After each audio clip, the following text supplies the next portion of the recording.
আমি ক্লাস 8-এ তখন উঠি। তখন একটা পর্যায়ে একটা ছেলের সাথে আমার পরিচয় হয়, ফার্স্ট তাকে আমি দেখি। ওকে 24শে ডিসেম্বর 2010-এ। ওকে তো তাকে দেখার প্রথমেই আমার খুব ভালো লাগে, প্রচুর, মানে সে খুবই সুন্দর আপনার চোখে? আমার চোখে কি অ্যাকচুয়ালি হয়তো বা অনেকের চোখেই তাকে সুন্দর লাগে। Okay fine. তারপর সে আমাকে দেখার পর সেও আমার দিকে তাকিয়ে থাকে প্রায় 2-3 মিনিটের মতো। মনে হয় আমার লাইফে কোনো ছেলের দিকে আমি তাকিয়েছিলাম। ক্লাস 8-এ পড়া অবস্থায়? হ্যাঁ, ওকে কজ আমার এর আগে লাইফটা, আমার যদি কেউ আমাকে জিজ্ঞেস করতো যে তোমার বয়ফ্রেন্ড কে, আমি বলতাম আমার বই আমার বয়ফ্রেন্ড। পরিচয় হবার আগেই?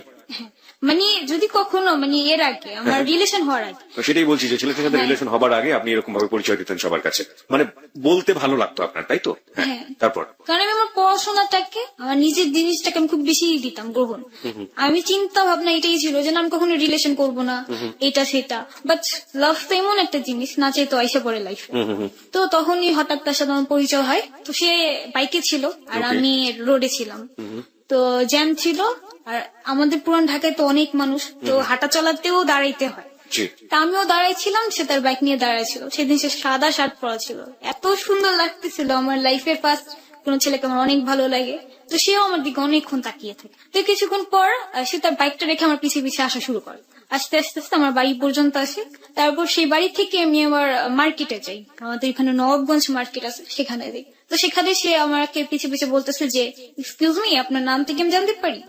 তো আমার সাথে আমার একটা ফ্রেন্ড ছিল। জি। তো বলতেছে যে কার? আমার ও ফ্রেন্ড জিজ্ঞেস করতেছে। তো বলে কি না, আপনার না, আমি যে মেয়েটার কথা জিজ্ঞেস করতেছি। তো পরে বলতেছে কি আমার ফ্রেন্ড যে তোর নাম জিজ্ঞেস করে বলতো। পরে বলি আমার নাম তিথি। তো আপনার নাম কি? বলে আমার নাম পিয়াজ। তো আমার ফ্রেন্ড ওকে বলতেছে কি পিয়াজ না পিয়াজ কোনটা? ওকে তো পরে ও বলতেছে না পিয়াজ। ও বলে ও পিয়াজ, আদা রসুন পেঁয়াজ, আচ্ছা বুঝতে পারছি। তারপর সে সেদিন বলতেছে যে আমার সাথে ফ্রেন্ডশিপ করবা? তো আমি বলতেছি যে দেখা যাক, চিন্তা করে দেখি আমি। তারপর কি হলো, ভিড়ের মধ্যে আমি ওকে হারাই ফেললাম, ও আমার হারাই ফেললো। তারপর যে দেখা হয় 1 মাস পর, 11ই জানুয়ারি। ওকে তো তখন সে আমাকে দেখলো। তখন আমার সাথে আমার মেজ আপু ছিল, যারে আমি সিংহের মতো ভয় পাই ওকে প্রচুর। যার কারণে আমি মানে ওর দিকে তাকিয়েও বারবার আমার চোখ ফিরা নিতেছি, যে আমি তো তাকাইলে আমি আর আমার চোখ ফিরাতে পারবো না। তো তখন ও সে বলতেছে যে তোমার নাম্বারটা দাও, তোমার নাম্বারটা তো নেওয়া হলো না। সেদিনও আমার ব্যাড লাক, আমি নাম্বারও নিতে পারলাম না, ওর সাথে কোনো কিছুই হলো না। তারপর যে দেখা 19শে জানুয়ারি আমাদের পার্কে মেলা হয়, বৈশাখীর মেলা। তো এই মেলাতে অনেকদিন গেছিলাম আমি। তো সেদিন যাওয়ার সময় আমি বারবার গটরে বলতেছিলাম জাল্লা প্লিজ প্লিজ, আমি যেন ওর সাথে দেখা হয়, আমি যিনি ওর নাম্বারটা পাই। তো সেদিনও দেখা হয়, কিন্তু সেদিনও আমি নাম্বার পাই না। তারপরে পর দিন যাওয়ার পরে সে নাম্বারটা নেয়। নাম্বার নেওয়ার পরে তার সাথে আমার কথা হয়। তো আমাকে ফার্স্টে ফোনে বলতেছে যে তুমি কি আমাকে তোমার বডিগার্ড বানাবা? তো আমি বলছি আমার বডিগার্ড কেন আপনি হতে চান? পরে বলে কি না, বডিগার্ড হলে তো সবসময় আমি তোমার সাথে সাথে থাকতে পারবো, পাশে পাশে থাকতে পারবো। তো আমি বলছি কি না, এত সুন্দর একটা ছেলের বডিগার্ড বানানো যায় না, আমার ফ্রেন্ড বানানো যায়। পরে বলে কি যাক, আমি তো ধন্য আমার জীবন, আমার ফ্রেন্ড তো বানাইছেন। তো এভাবে ফ্রেন্ডশিপ রিলেশন হয়, রানিং কথা হইতো। তো ফার্স্ট একদিন 4ই ফেব্রুয়ারি সে আমাকে বলতেছে যে তিথি, আমি একটা মেয়ের পছন্দ করি। তো আমি বলতেছি যে মেয়ের পছন্দ করো কেন? তুমি তো বলছো যে তোমার লাইফে আমি ছাড়া অন্য কোনো মেয়ে নাই। মানে একটু খুবই ফার্স্ট যাচ্ছি আমরা, মানে আপনি থেকে আপনি তুমিতে চলে এসেছেন, তার মানে মাঝখানে আপনাদের কথোপকথন হয়েছে, বা এক ধরনের বলা যেতে পারে যে মেন্টাল আন্ডারস্ট্যান্ডিং গ্রো করেছে দুজনের মধ্যে, রাইট? একটু প্রশ্ন করতে চাই আপনাকে, আমাদের শ্রোতারা অনেকেই একটু কনফিউজ হয়ে যাবেন। যে ছেলেটিকে আপনার এত ভালো লাগতো, তার পরিবার সম্পর্কে, সে কোথায় থাকে বা কি করে, এগুলো কি আপনি জানতেন? হ্যাঁ, সে আমাদের এলাকারই ছেলে, আর তারা হচ্ছে এক ভাই এক বোন। মানে আপনি এটা আগে থেকেই জানতেন মোটামুটি? হ্যাঁ, তার কাছ থেকে আপনি জেনেছেন? জানা হয়। আর এমনি কি ছোটবেলাতে আপনি এই যে ভালো লাগার যে ব্যাপারটা ঘটলো, তার আগে কি কখনো আপনি তাকে দেখেছেন আপনার এলাকায়? না না, তখন প্রথমে দেখেছেন? হ্যাঁ প্রথমে। সে মানে তখন আমাদের এলাকায় ফার্স্ট আসছে, তার আগে তার গ্রামের বাড়ি হচ্ছে যশোর, সেখানে ছিল। ওকে তো এছাড়াও আমি ছোট থেকে ভাবতাম যে আমি যখন প্রেমে পড়বো তখন অনেক কিছু আমার মাঝে কাজ করবে, যেটা ওনার ক্ষেত্রে আমার হয়েছে। যে সে আমার সামনে আসলে মনে হইতো যে আমার আশেপাশে কেউ নেই, শুধু ওই আর আমি ছাড়া। অনেক কিছু ফিল করতো, হার্টবিট সরা শুরু করতো। আর যেটা মেনলি হচ্ছে, যখন আমি প্রেমে পড়ি তখন আমার কানের সামনে সবসময় একটা গান বাজতো। সেটা মানে গান বাজুক আর না বাজুক, আমার কানে বাজতো, আমার মনে বাজতো। কি গান বাজতো? সেটা হচ্ছে যে হো গয়া হে তুঝকো তো প্যার সাজিনি, লাখ কার লেন কার সাজিনি, এই গানটা। ওকে ওকে এই গানটা কি ও গাইতে পারতো? না না, ওকেই তো না, বাট আমি যখন বুঝতে পারি যে না হ্যাঁ আমার তাকে ভালো লেগে গেছে বা কিছু, তখন আমি নিজেই সারাদিন গাইতাম। ওকে, আপনি ক্লাস 8-এই ছেলেটার প্রেমে পড়ে গেলেন এবং এটা আসলে আপনাদের দুজনের ক্ষেত্রে আপনি থেকে তুমিতে আসার ক্ষেত্রে খুব বেশি সময় লাগার কথা না, কারণ দুজনের মনে যেহেতু দুজনের জন্য একটা জায়গা তৈরি হয়ে গেছে পরিচয় হওয়ার আগে, শুধুমাত্র দেখেই আমরা বলতে পারি। তো তারপর তুমি থেকে রিলেশন, হ্যাঁ বুঝতে পারছি যে আমি তাকে লাভ করি। তো তারপর 4ই ফেব্রুয়ারি কথা বলতেছিলাম, জি। সেদিন সে আমাকে বলে যে আমি একটা মেয়েকে পছন্দ করি, বাট আমি তাকে প্রপোজ করতে পারছি না। তো কিভাবে প্রপোজ করবো আমার একটু বলো তো। তো আমি বলছি যাও মেয়েটার সামনে যে ডাইরেক্ট বলো মেয়েটারে যে আমার তোমাকে ভালো লাগে, তোমার কি আমাকে ভালো লাগে কিনা। ওকে, তো সেদিন ওর সাথে ফার্স্ট আমার বাহিরে যাওয়া। পিয়াস হচ্ছে ওর নাম, যার সাথে আপনি প্রথম বাইরে যাচ্ছেন। প্রিয় শ্রোতা, আমরা আপনাদেরকে বলতে চাই, আপনারা শুনছেন জেবিএসবি অর্থাৎ যাহা বলিব সত্য বলিব, এবিসি রেডিও FM 89.2। আমাদের আজকে যিনি অতিথি তিনি হচ্ছেন তিথি। তিথির জীবনের যে হিডেন ট্রুথ, অপ্রকাশিত সত্য, অপ্রিয় সত্য, সেগুলো একটু একটু করে আজকে এক্সপ্লোর হবে এখানে। তবে তার আগে আপনাকে বলতে চাই, আপনি চাইলে এই মুহূর্তে চলে আসতে পারেন। তিথিকে নিয়ে আমরা বিভিন্ন কিছু লিখছি আমাদের ফেসবুকে, আমাদের স্ট্যাটাস থেকে শুরু করে ও সম্পর্কে যাবতীয় তথ্য এবং আপডেট দেওয়ার চেষ্টা করছি আমাদের ফেসবুকে। আমাদের ফেসবুকের ঠিকানা www.facebook.com/abcradiofm89.2। আপনি এখানে এসে লাইক দেওয়ার সঙ্গে সঙ্গে আপনি আমাদের জেবিএসবি অর্থাৎ যাহা বলিব সত্য বলিবর মেম্বার এবং একই সাথে এবিসি রেডিওর ফ্যান হয়ে যাবেন। আর প্রিয় শ্রোতা, আপনাদের সবাইকে বলতে চাই, যাহা বলিব সত্য বলিব মাঝে মাঝে যেটা করবে, ঘটনার সত্যতা যাচাইয়ের জন্য SMS পোলে চলে যাবে এবং আশা করছি সবাই সক্রিয়ভাবে এই ঘটনার সাথে সম্পৃক্ত হবেন। SMS পোলে আপনার মতামত জানিয়ে আমাদেরকে বুঝিয়ে দেবেন যে ঘটনার সত্যতা আসলে কোন লেভেলে রয়েছে। কারণ যা আমরা প্রচার করছি তা যদি বিশ্বাসযোগ্য না হয়, তাহলে সেখানে আমরা ঘটনাটি থামিয়ে দেই বা ঘটনাটিকে আমরা অন্যদিকে প্রবাহিত করি। সুতরাং পুরো গল্পটি বা পুরো অপ্রকাশিত সত্যটি কিন্তু মোড় ঘোরাতে পারেন আপনি। আমরা SMS পোলে যাব ঘটনার প্রাসঙ্গিকতায়, কিন্তু আমরা এই মুহূর্তে ফিরে যাচ্ছি তিথির কাছে। তিথি, প্রথম বাইরে যাচ্ছেন, হ্যাঁ, তারপর? হ্যাঁ, প্রথম বাহিরে যাওয়া সেটা হচ্ছে লালবাগ কেল্লায়। তো ব্যাড লাক ছিল যে আমি 5টা বাজে বের হই, তো বন্ধ ছিল। তো সেদিন সে আমাকে বর্ণনা দিচ্ছে সে মেয়েটার, যে সে মেয়েটা কেমন, সে মেয়েটা কি কালার পছন্দ করে, কি কি পছন্দ করে, তো আমাকে বলতেছে। তো আমি ফার্স্টে যখন শুনলাম যে একটা মেয়েকে পছন্দ করছে, তখন আমার খুব খারাপ লাগছে যে আমি ফার্স্ট কাউরে পছন্দ করলাম আর সেও কিনা আরেকটা মেয়েটা পছন্দ করে। তো পরবর্তীতে যখন বর্ণনাগুলো আমি দেখি যে হ্যাঁ বর্ণনাগুলো সবকিছুই আমার সাথে মিলতেছে, তো তখন বোঝা গেল যে না, সে মেয়েটাই আমি। তো অনেক খুশি হলাম যে যাক আমি সে মেয়েটা যাকে ও এত পছন্দ করে। পরে বললো যে আমি সে মেয়েকে যদি কখনো না পাই তা আমি মরে যাব, আমি ওকেই চাই, যে কোনো মূল্যে হোক আমি চাই। তো আমি বলতেছি তুমি এক কাজ করো, তাকে প্রপোজ করে রাখো। তো আমি যখন বাসায় আসি, তো তার ফ্রেন্ড আমাকে বলতেছে যে আপু পিয়াস যা যা আপনাকে বললো তা সম্পূর্ণটাই আপনাকে বলছে, আপনি কি বুঝতে পারছেন? তো আমি বললাম যে হ্যাঁ আমি তো বুঝতে পারছি যে সে আমাকে বলছে, আমার কথা বলছে। পরে বললো যে আপনি কি বলেন? তো আমি বলতেছি যে হ্যাঁ আমিও হ্যাঁ বলছি যে আমিও তাকে লাইক করি। পরে সেই বন্ধু যে ওকে বললো যে না তিথি তোমায় লাইক করে না, তিথি অন্য কাউকে লাইক করে। তখন আমার মোবাইল ছিল না, আমি মোবাইল ফোন ইউজ করতাম না। তো আমার খালার বাসায় যখন চলে যাই, তখন 2 দিন ওর সাথে আমার কোনো কন্ট্রাক্ট হয় না। তারপর 2 দিন পরে বাসায় আসি, সেদিন 7ই ফেব্রুয়ারি ছিল। তো সেদিন তার সাথে কথা হয়, তো তার বন্ধু আমাকে ফোন দিয়ে বললো যে পিয়াস তো হসপিটালে ভর্তি, কিছুক্ষণ পর বাসায় আনবে। তো আমি বলতেছি যে কি হয়েছে? তো বললো যে সে তো কিছু ঘুমের ট্যাবলেট খেয়ে ফেলছে। তো আমি বললাম ঘুমের ট্যাবলেট কেন খাইছে? তো বলতেছে যে আমি কিছু জানি না কেন খাইছে, আমি তো এর জন্য জিজ্ঞেস করছি যে তোমার সাথে কিছু হয়েছে কিনা। তো মানে ওর সাথে আমার রিলেশনই হয়নি, যে রিলেশন হবে ঝগড়া হবে তারপর বয়ফ্রেন্ড কিছু করবে। তো তার 1 ঘন্টা কি 1.5 ঘন্টা পর আবার আমাকে ফোন করে। ফোন করার পর বললো যে পিয়াসকে বাসায় আনা হয়েছে, তুমি কি কথা বলতে চাও? তো আমি ওর সাথে কথা বলতে চাইলাম, তো দিন দিল, দেওয়ার পরে কথা বলতেছি। তো আমি বললাম যে কি হয়েছে, কেন এরকম করছো, এটা করা ঠিক হয়নি, তোমার ফ্যামিলিতে অনেক কষ্ট হবে, তুমি তোমার ফ্যামিলির একমাত্র ছেলে, ভুল করো না, এরকম করা ঠিক না। তো বলতেছে যে না আমি যাকে লাইক করি সে আমাকে লাইক করে না, সে অন্য কাউকে লাভ করে, তো আমার এটা অনেক কষ্ট লাগছে, এর জন্য আমি এরকম করছি। তো আমি বলতেছি যে তুমি কাকে লাইক করো, আমি মানে ওর মুখ থেকে বের করবো, আমি বলবো না কিছু। এর জন্য ওরে বারবার ফোর্স করতেছি কাকে লাইক করো, কাকে লাইক করো, আমার বলো, তুমি বলো আমি যে তারে নিয়ে আসবো। আমি একটু ইন্টারাপ্ট করতে চাই তিথি, আপনি তো জানতেন ছেলেটা আপনাকে লাইক করে এবং আপনি বুঝেও গিয়েছেন, রাইট? কিন্তু তারপরও আপনি তার মুখ থেকে এটা শুনতে চাচ্ছেন এবং সেজন্য যদি 8-10টা ঘুমের ওষুধ শেখায় তাতে আপনার কোনো সমস্যা নেই, কিন্তু তাকেই সেটা বলতে হবে। প্রিয় শ্রোতা, আমরা একটু ফানি হলেও এই জায়গাটিতে একটু SMS বলে যেতে চাই। একটা কথা আছে যে প্রপোজ করবার ক্ষেত্রে মেয়েরা সবসময় এক্সপেক্ট করে যে ছেলেরাই আসলে করবে, এবং একটা মেয়ে যদিও জেনে যায়, ওভার কনফার্ম হয়ে যায় যে ছেলেটা আসলে তাকে পছন্দ করছে, কিন্তু কোনোভাবেই মেয়েটা মানে ছেলেটা আগে না বলা পর্যন্ত মেয়েটা নিজের থেকে কখনোই বলে না যে আমি তোমাকে পছন্দ করি। 2-1টা ব্যতিক্রম ছাড়া মোস্ট কমন ফিচার হচ্ছে এটা। আপনি কি এটা বিলিভ করেন?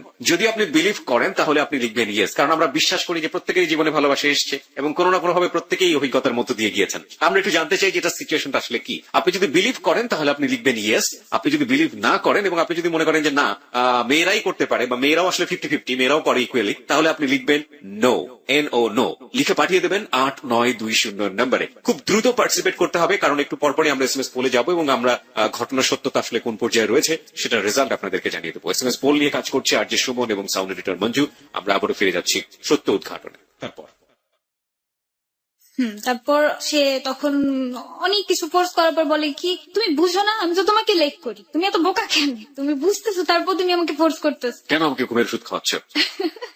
পরে বলতেছি যে এই তো ঠিক হয়েছে, এই এতটুকু কথা বলতে কি তোমার এত কষ্ট করতে হয়? পরে বলতেছে যে তুমি তো আমার কষ্ট দিলা, তুমি যদি বলে দিতে তাহলে কি আর কোনো প্রবলেম হইতো? আমি বলি কি না, আমি তো বলবো না, তোমার মুখ থেকে বের করার জন্য আমি এরকম করলাম। পরে বলতেছি যে আচ্ছা ঠিক আছে তুমি রেস্ট নাও, পরে কথা বলবো। তো তারপর সে আমার নাম্বারে একটা SMS লিখলো, মানে আই লাভ ইউ নামটা লিখে পাঠাইছে। তো সেটা হচ্ছে মানে একটা একটা অক্ষর করে লিখছে।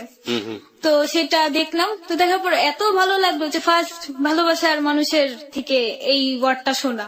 তো তখন ফিলিংসটাও মানে ওরকম যে এত সুন্দর যা বলার মতন না। পরে সে ফোন করলো, ফোন করার পর তো আমি বলতেছি যে SMS তো বললা, সেটা তো ডাইরেক্ট বলবা না? তো সেদিন সে আমাকে ডাইরেক্ট বললো যে আই লাভ ইউ। ওকে, পিয়াসের বয়সের ডিফারেন্স আমরা একটু জানতে চাই। আপনার সে কত বছরের বড় ছিল সে, নাকি ছোটই ছিল? না না, বড়ই ছিল। এটা আমি ঠিক বলতে পারতেছি না। আপনার আনুমানিক আপনার যে বয়সে থাকেন এরকম দেখে মনে হয় অনেক সিনিয়র আমার চাইতে, বা দেখে মনে হয় যে আমার যে বয়সে একই পাশাপাশি প্রায়। হ্যাঁ এরকমই হবে যে আমার পাশাপাশি 2-3 বছরের বড়। 2-3 বছরের বড়। আপনি তখন ক্লাস 8-এ পড়ছেন, তার মানে ক্লাস 10-এ বা হ্যাঁ ক্লাস 10-এ এসএসসি দিবে, মানে নিউ 10-এ আছে। ওকে, তাহলে তো একেবারেই বলা যায় যে 2 থেকে 2.5 বছরের বড়। হ্যাঁ তারপর সে SMS এ বললো, তারপর ডাইরেক্টও বললো। তো ডাইরেক্টলি বলার পর আমাকেও বললো যে তুমি বলো, তুমি কেন বলবা না? তো আমিও তাকে উত্তরটা দিলাম। তো সেদিন ফার্স্ট কাউকে বলছি আই লাভ ইউ টু, তো অনেক ভালো লাগলো প্রচুর। তারপরে এইভাবে আমাদের রিলেশনটা চলতেছে। আর তার এক সপ্তাহ পরেই হচ্ছে ভ্যালেন্টাইন্স ডে। ভ্যালেন্টাইন ডে, ওকে, ভালোবাসার দিবস। ভালোবাসার দিবস। জি। তো এভাবে এক সপ্তাহ ভালো কথা চললো, তো এক সপ্তাহ ভালো কথা। তো ভ্যালেন্টাইন্স ডে দিন সকালে সে আমাকে ফোন দিয়ে বলতেছে যে আমি তোমার সাথে আজকে বের হবো, তুমি কোথাও যাবা না। তো আমি বলছি আচ্ছা ঠিক আছে। তো আমি বললাম যে তুমি কোথায় আছো? পরে বললো যে আমি তো এয়ারপোর্টে আছি, আমার ভাইয়া একটা বাহিরে যাবে, তো আমি এয়ারপোর্ট থেকে এসে আমি তোমাকে নিয়ে যাব বাহিরে। তো তার জন্য আমি রেডি টেডি হইলাম, সুন্দর ড্রেস পরে গোসল করে সাজছি সেদিন অনেক সুন্দর করে, ফার্স্ট বয়ফ্রেন্ডের সাথে ডেট।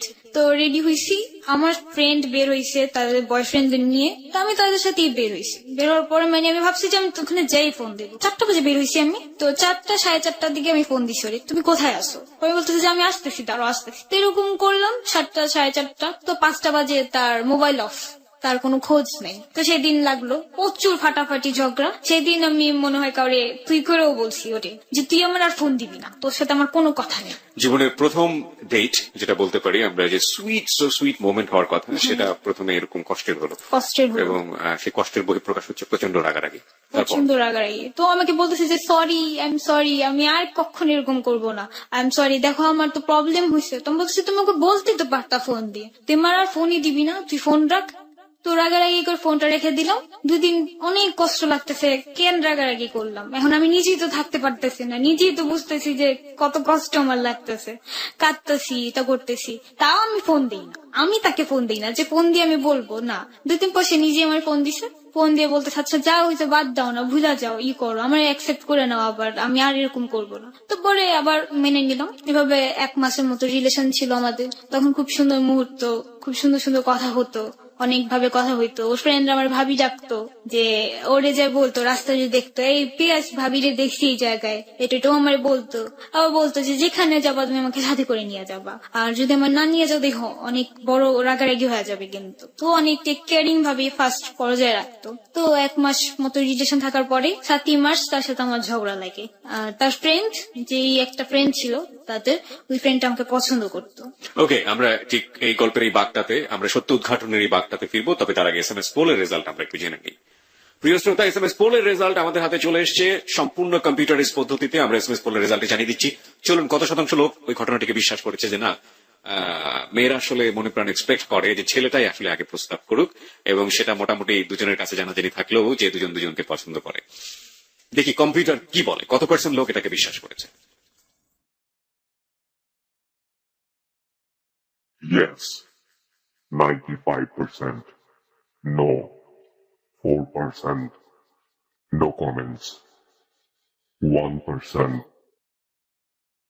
প্রিয় শ্রোতা, কম্পিউটার বলছে যে 95% লোক এটাকে বিশ্বাস করেছে, তার মানে 95% হচ্ছে ইয়েস, 4% হচ্ছে নো, মানে 4% বিশ্বাস করেনি এবং 4% মনে করে যে হ্যাঁ মেয়েরাও অনেক প্রস্তাব করতে পারে। এটা আমরাও বিশ্বাস করি, ইয়েস 4% হওয়াই উচিত। আর 1% কোনো মন্তব্যই করতে চায়নি, যাদের জীবনে হয়তো বা লাভই আসেনি। যাই হোক, আমরা ফিরে যেতে চাই হচ্ছে ফোন দেয় যে ভাইয়া তিথি কেমন আছে, তো ভাইয়াটা বলতেছে যে ভালো আছে, এতদিন পরে ওর কেন খোঁজ নিতেছে, বলে কি যে ভাল লাগে না আমার ওরে ছাড়া, যাই হইছে হইছে থাক, আমি ওরে অ্যাকসেপ্ট করে নিবা আবার। তো আমাকে ভাইয়াটা ফোন দেয়, তো দেওয়ার সাথে সাথে আমি তো মানে খুশি, মহা খুশি, ও আমার লাইফ আবার ব্যাক করছে। তো আবার রিলেশন হইলো, হওয়ার পরে এভাবে রিলেশনটা অনেকদিন চলে, কিন্তু তখন ও ফুললি চেঞ্জ হয়ে যায়। যেমন হচ্ছে যে আমাকে 2 দিন পর ফোন দেয়, 3 দিন পর পর ফোন দেয়। তো তারপর আমি কিছু বলতাম না, যে থাক যত যাই হোক তুমি থাকো, আমার দুনিয়া চলে যাক তবু তুমি থাকো, এরকম ছিল। এরকমের মধ্যে অনেক কথা হইতো, অনেক কিছু শেয়ারিং হইতো, অনেকবার ঘুরতে যাওয়ার মতো ডেট হয়েছে, বাট হয়তো বা আমার প্রবলেম ছিল, বাড়ি থেকে বের হইতে পারি নেই,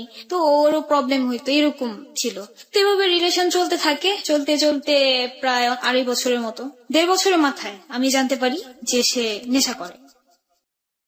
তো 1 বছর রিলেশনের মাথায় জানতাম, সবাই বলতো যে তুমি যে ছেলেটার সাথে রিলেশন করছো সে তো সব ধরনের নেশা করে। তো তার প্রেমে এতই বেশি অন্ধ ছিলাম যে মানে কিছুই বিশ্বাস করতাম না। তো মাঝে মাঝে যেই আমাকে ওর বিষয়ে কিছু বলতো, তো অনেক রেগে যেতাম যে এটা আমার ব্যক্তিগত ব্যাপার, ও যা মন চায় তাই করুক, তবুও আমি তাকে মানবো, তো তোমাদের কি? তা আমি সেটা বিশ্বাসই করতাম না। তো 1.5 বছরের মাথায় ওরা জিজ্ঞেস করলাম যে তুমি কি এরকম কিছু করো, নেশা বা কিছু এরকম কিছু ড্রাগ জাতীয় কিছু নাও? তো সে কিছুক্ষণ চুপ থেকে আমাকে বলতেছে যে হ্যাঁ আমি নেই।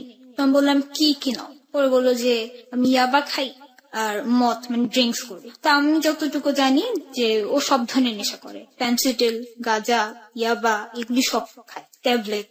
তো পরে স্বীকার করার পরে তখন তো পুরোই মানে মনে হচ্ছিল যে আমার পায়ের নিচের থেকে মনে হয় মাটি চলে গেছে। তো তখন চিন্তা করতেছি যে যেই ধরনের ব্যক্তিগুলোকে আমি এত ভয় পাইতাম, আজকে সেই ব্যক্তির সাথে আমার রিলেশন হয়েছে, আর তার সাথে আমি একসাথে চলতেছি পথে। তো পরে আমাকে বলতেছে যে আমাকে তুমি ক্ষমা করে দাও, আমি তোমার জন্য ভালো হয়ে যাবো, এটা সেটা অনেক কিছু বললো। তো আমি তার কথাটা মেনে নিলাম যে আচ্ছা ঠিক আছে, হয়তো বা সে ভালো হবে। তো এইভাবে রিলেশন চলতে থাকে। সে তখন আরো চেঞ্জ হয়ে যায়, 1 মাস পর পর আমাকে ফোন দেয়। তো আমিও কখনো ফোন দিতাম না, মাঝে মধ্যে ফোন দিতাম তো সে রিসিভ করতো না, দিতে থাকতাম রিসিভ করতো না, কিছু করতো না। তো একদিন ফোন দিছে, তো বলতেছি যে তুমি আমার ফোন দাও না, আমার সাথে কথা বলো না, দেখা করো না, এরকম কেন হয়ে গেছে? তো বলতেছে যে আমার কাছে তো সময় নেই, আমি দেখাও করতে পারবো না, কথাও বলতে পারবো না, আর তুমি এরকম একটা বয়ফ্রেন্ড জোগাড় করে নাও যে তোমার সাথে সারাদিন মোবাইলে কথা বলবে, সারাদিন তোমার সাথে দেখা করবে, তোমার পিয়াস আপনাকে বলছে। হ্যাঁ বাড়ির সামনে এসে দাঁড়ায় থাকবে। তো বলতেছে, পরে আমি বলি কি যে আমি তো সেরকম চাই না, বলি কি তুমি বলো যে তুমি পাও না, যদি না পাও আমাকে বলো, আমি জোগাড় করে দিই। তো তখন অনেক জিদ লাগছে, পরে আমি বলতেছি যে তুই আমার বিশ্বাস করছ না যে আমি তোর কতটা পছন্দ করি, আর আমার পক্ষে এতটা অসম্ভব না আমি যে ছেলে না চাইতে পারবো না, তুই একাই মনে করছিস তুই সুন্দর, তোর পিছে অনেক মেয়ে ঘুরে, আমার পিছে ঘুরে না ছেলেরা? পরে বলতেছে যে ঠিক আছে তাহলে তুমি খুঁজে নাও। তো সেখানেই জিদ করে যা করার ছিল। তো তারপরও তার কথা আমি কিছু মনে করিনি, সেটা কেটে দিছি, যে থাক, বলছে রাগ করে বলতেই পারে, স্বাভাবিক, বয়ফ্রেন্ড, ওর অধিকার আছে। তো এরকম 1 বছর তাকে অনেক চেঞ্জ করার চেষ্টা করছি, অনেক ভাবে ওর কাছে কাঁদতাম, কাইতে বলতাম যে চেঞ্জ হয়ে যাও, দেখো আমার ফ্যামিলি তো তোমাকে এইভাবে পছন্দ করবে না, এভাবে অনেক কিছু বুঝাইতাম। এভাবে বলতাম যে তোমার যখন নেশা উঠবে তুমি আমাকে ফোন দিবা, আমার সাথে টাইমটা ওয়েস্ট করবা, যে আমার নেশা উঠছে এখন দিছি, তুমি আমাকে একটু টাইম দাও, আমি কি তোমাকে টাইম দিব না? তো একটা পর্যায়ে সে আমাকে অনেক বকা ঝোকা মানে অ্যাভয়েড করতে থাকে, প্রচুর অ্যাভয়েড করে, খারাপ বিহেভ, অনেক কথাবার্তা বলে খারাপ। তো জিদ করে কি করলাম যে তুই আমার সাথে এমন করস, আমিও তোর সাথে এরকম করবো, ছেলেদের সাথে রিলেশন করা শুরু করলাম। প্রিয় শ্রোতা, সবাই একটু খেয়াল রাখবেন যে এটা কিন্তু যাহা বলিব সত্য বলিব, নিজের ভুল এবং অপরাধ স্বীকার করার জায়গা, এবং একই সাথে খেয়াল রাখবেন যে ভুল এবং অপরাধের পেছনের কজটা আসলে কি থাকে। ও জেনে ফেলেছে ছেলেটা ড্রাগ নেয় এবং প্রচুর খারাপ ব্যবহার ওর সাথে ও করছে, এই মুহূর্তে দুজনের সাথেই করছে। ক্লাস 8-এ পড়ুয়া একটা মেয়ে, সম্ভবত তখন আপনি ক্লাস 9-এ পড়ছেন, রাইট?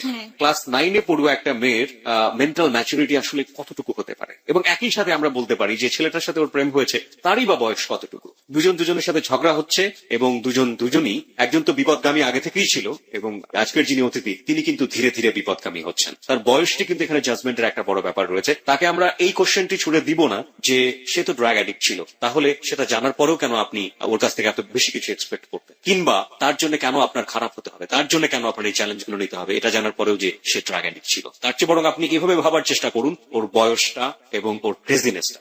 তারপর ফার্স্ট আমার রিলেশন যে ছেলের সাথে হয় সেটা হচ্ছে আমার বোনের বান্ধবীর ভাই। তো সে আমাকে ফার্স্ট দেখে, তার সাথে আমার ছোটবেলায় খেলা হইতো, বাট বড় হওয়ার পরে দেখা হয়নি। বড় হয়ে দেখার পর সে আমাকে পছন্দ করার পর আমার নাম্বারটা আমার মোবাইল থেকেই নেয়। নেওয়ার পরে তো একদিন রাতে হঠাৎ আমাকে ফোন দেয়, ফোন দিয়ে বলে যে আমি ইয়াসিন, আমি তোমাকে পছন্দ করি। তো আমি বলছি পছন্দ করো, ভালো কথা, পছন্দ করো, তা আমি এখন কি করব? তো ও বলতেছে যে আমার মনটা তুমি কাচের মতো ভেঙে দিও না, তুমি আমাকে অ্যাকসেপ্ট করে নাও। তো তখন আমি বলি কি আচ্ছা আমি তোমাকে আধা ঘন্টা পর জানাবো। আধা ঘন্টা আমি চিন্তা করলাম, কি বললেন আধা ঘন্টা পর? আধা ঘন্টা পর বললাম যে হ্যাঁ আমিও তোমাকে লাইক করি, বাট তাকে আমার মোটেও ভালো লাগতো না। এটা মিথ্যা ভাবেই বললেন? মিথ্যা ভাবে। এবং এটা আপনি কেন বললেন? এটা এজন্য বলছি যে আমার মন যে ভাঙছে আমিও ছেলেদের মন ভাঙ, আর সে আমাকে চ্যালেঞ্জ করছিল যে সে মেয়ে পটাতে পারে, আমি পারি না। তো আমি তার চাইতে বেশি পারি সেটা দেখানোর জন্য, তাকে দেখানোর জন্য। হ্যাঁ তাকে দেখানোর জন্য। তো রিলেশন করার পর আমি কোনো না কোনো একভাবে আমার ওই বয়ফ্রেন্ড এক্স বয়ফ্রেন্ড পিয়াসের কানে ঢুকাই। ওকে। তো তখন ঝগড়াই চলতেছে, যার কারণে সে আমার লাইফে আসে নাই শোনার পর যে আমার ইয়াসিনের সাথে রিলেশন হয়েছে। তো ইয়াসিনের সাথে রিলেশন হওয়ার পর সে ছেলেটা আমাকে এত বেশি পছন্দ করে ফেলে, প্রচুর পরিমাণের উইক হয়ে পড়ে আমার প্রতি।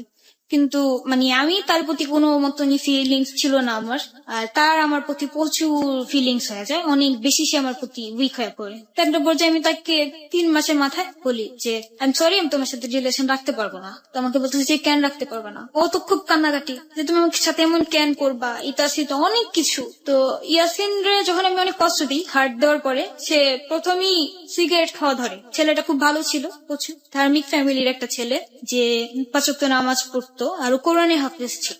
তো ও এইসব জিনিস ধরার পরে তার বোন আমাকে ফোন দিল একদিন, ফোন দিয়ে বলতেছে যে এরকম এরকম আমার ভাইয়ের তো অবস্থা। তো ওর বোন নিয়ে বলতেছে তা আমি কি করব, আপনার ভাই জাহান্নামে চৌরাস্তা যাক সেটা আমার দেখার বিষয় না। তো ওনাদের ভাইকে কোনো মতে ওরা কন্ট্রোল করতে পারে না। রোজই সে ছেলে আমার কাছে আসে, কান্নাকাটি করে, তারপর ফোন দেয়, অনেক ধরনের কথাবার্তা বলে। তো একটা পর্যায়ে ও পার্মানেন্টলি একদম নেশা ধরা শুরু করে দিল। নেশা করতো, তারপরে হাত কাইটা ফেলতো, এটা ওইটা পাগলামি, যত সব পাগলামি এসে করতো আমার কাছে। তো সেটা আমার কাছে কোনো ওই সাবজেক্ট ছিল না। তারপর আরো অনেক ছেলের সাথে রিলেশন হইলো, রিলেশনে ওই ছেলেদের সাথে এরকম ফাজলামি করতাম, কথা বলতাম, ভালো না লাগলেও রিলেশন করতাম, করার পরে এরকম ছেলেদের ছেড়ে দিতাম। যখন আপনি তাদেরকে এই কষ্টটা দিতেন, আপনি 4-5 জনের কথা বললেন, সামনে হয়তো আরো বেশ কয়েকজনের কথা আমরা জানবো, যখন আপনি কষ্টটা দিতেন তখন আপনার ফিলটা কি হতো? তখন ফিলটা হতো যে আজকে আমি পারছি কিছু করতে, একদিন আমি কাঁদছি, আজকে তাদের আমি কাঁদাচ্ছি। আপনি পিয়াসের ভুলগুলো আপনি অন্য কারোর কাছে গিয়ে তাদেরকে শাস্তি দিয়ে আপনি নিজের মনের ক্ষোভটা মেটানোর চেষ্টা করতেন। হ্যাঁ হ্যাঁ। ওকে, তারপর? এরপর মাঝখানে তারপর কিছুদিন বন্ধ যায়, কারণ পিয়াস আবার আমার লাইফে আসে। যে তো কতদিন পর? তা হচ্ছে প্রায় 3 মাস পর সে আমার লাইফে আবার আসে।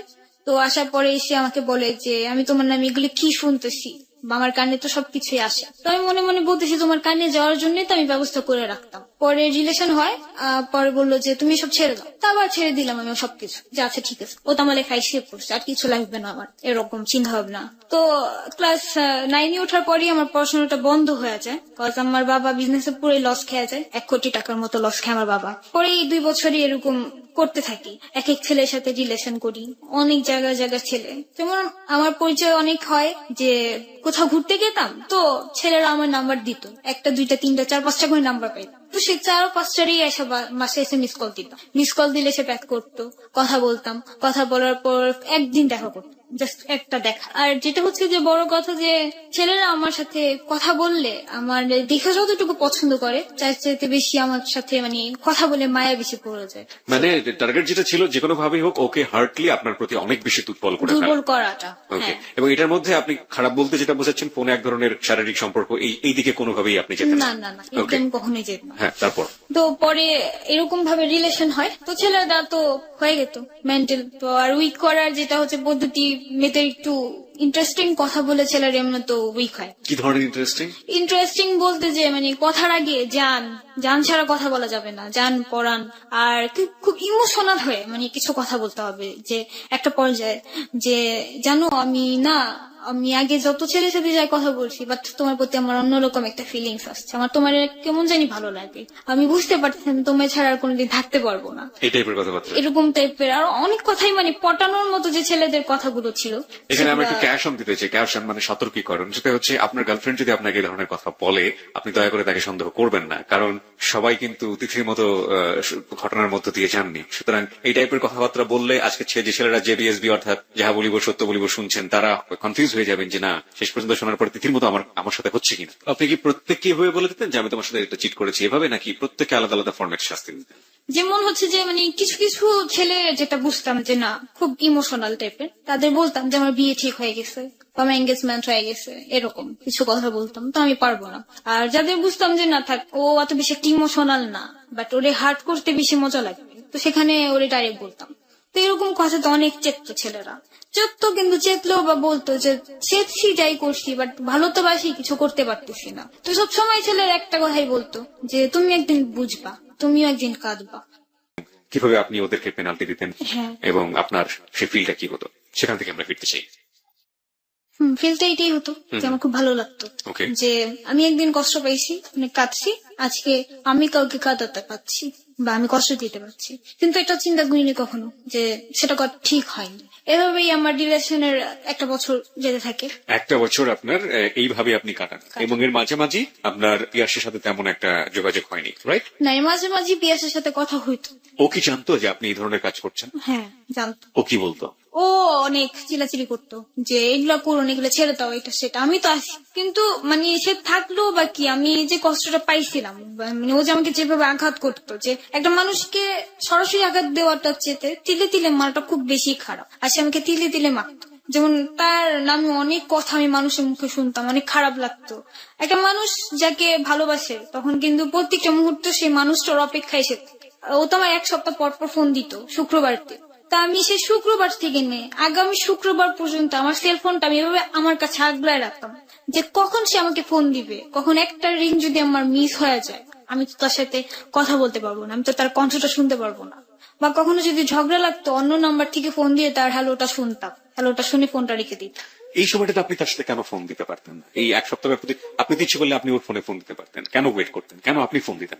আমি ফোন দিতাম না, মানে আমি নিজেও জানি না আমি কেন এমন ছিলাম, বাট আমি এরকমই করতাম যে আমি কেন ফোন দিব, আমার তো কোনো অপরাধ ছিল না, তার অপরাধ, সে আমাকে ফোন দিয়ে সরি বলবে, কেন আমি ফোন দিব, সে আমাকে পারে না আমাকে মানাতে, এরকম চিন্তা ভাবনা আমার মাঝে ছিল। তো এছাড়া আমি দিতাম না। মাঝে মাঝে যখন মানে না পারতাম, যে ধরে রাখতে পারতেছে না নিজে, তখন ফোন দিতাম, তো তখন সে আমার ফোন রিসিভই করতো না। 10 বার 20 বার এভাবে ফোন দিতেই থাকতাম, রিসিভ করতোই না। প্রায় 1 সপ্তাহ পরে যখন ওর টাইম হবে সেদিন ফোন দিবি, ফোন দিয়ে কথা বলবে। তখন যদি জিজ্ঞাসা করতাম ফোন দিচ্ছিলাম ধরো নাই কেন, তখন বলতো যে কই, আমি তো তোমার ফোন দেখি নাই, তুমি আমার ফোন দাও না, তো এরকম বলতো।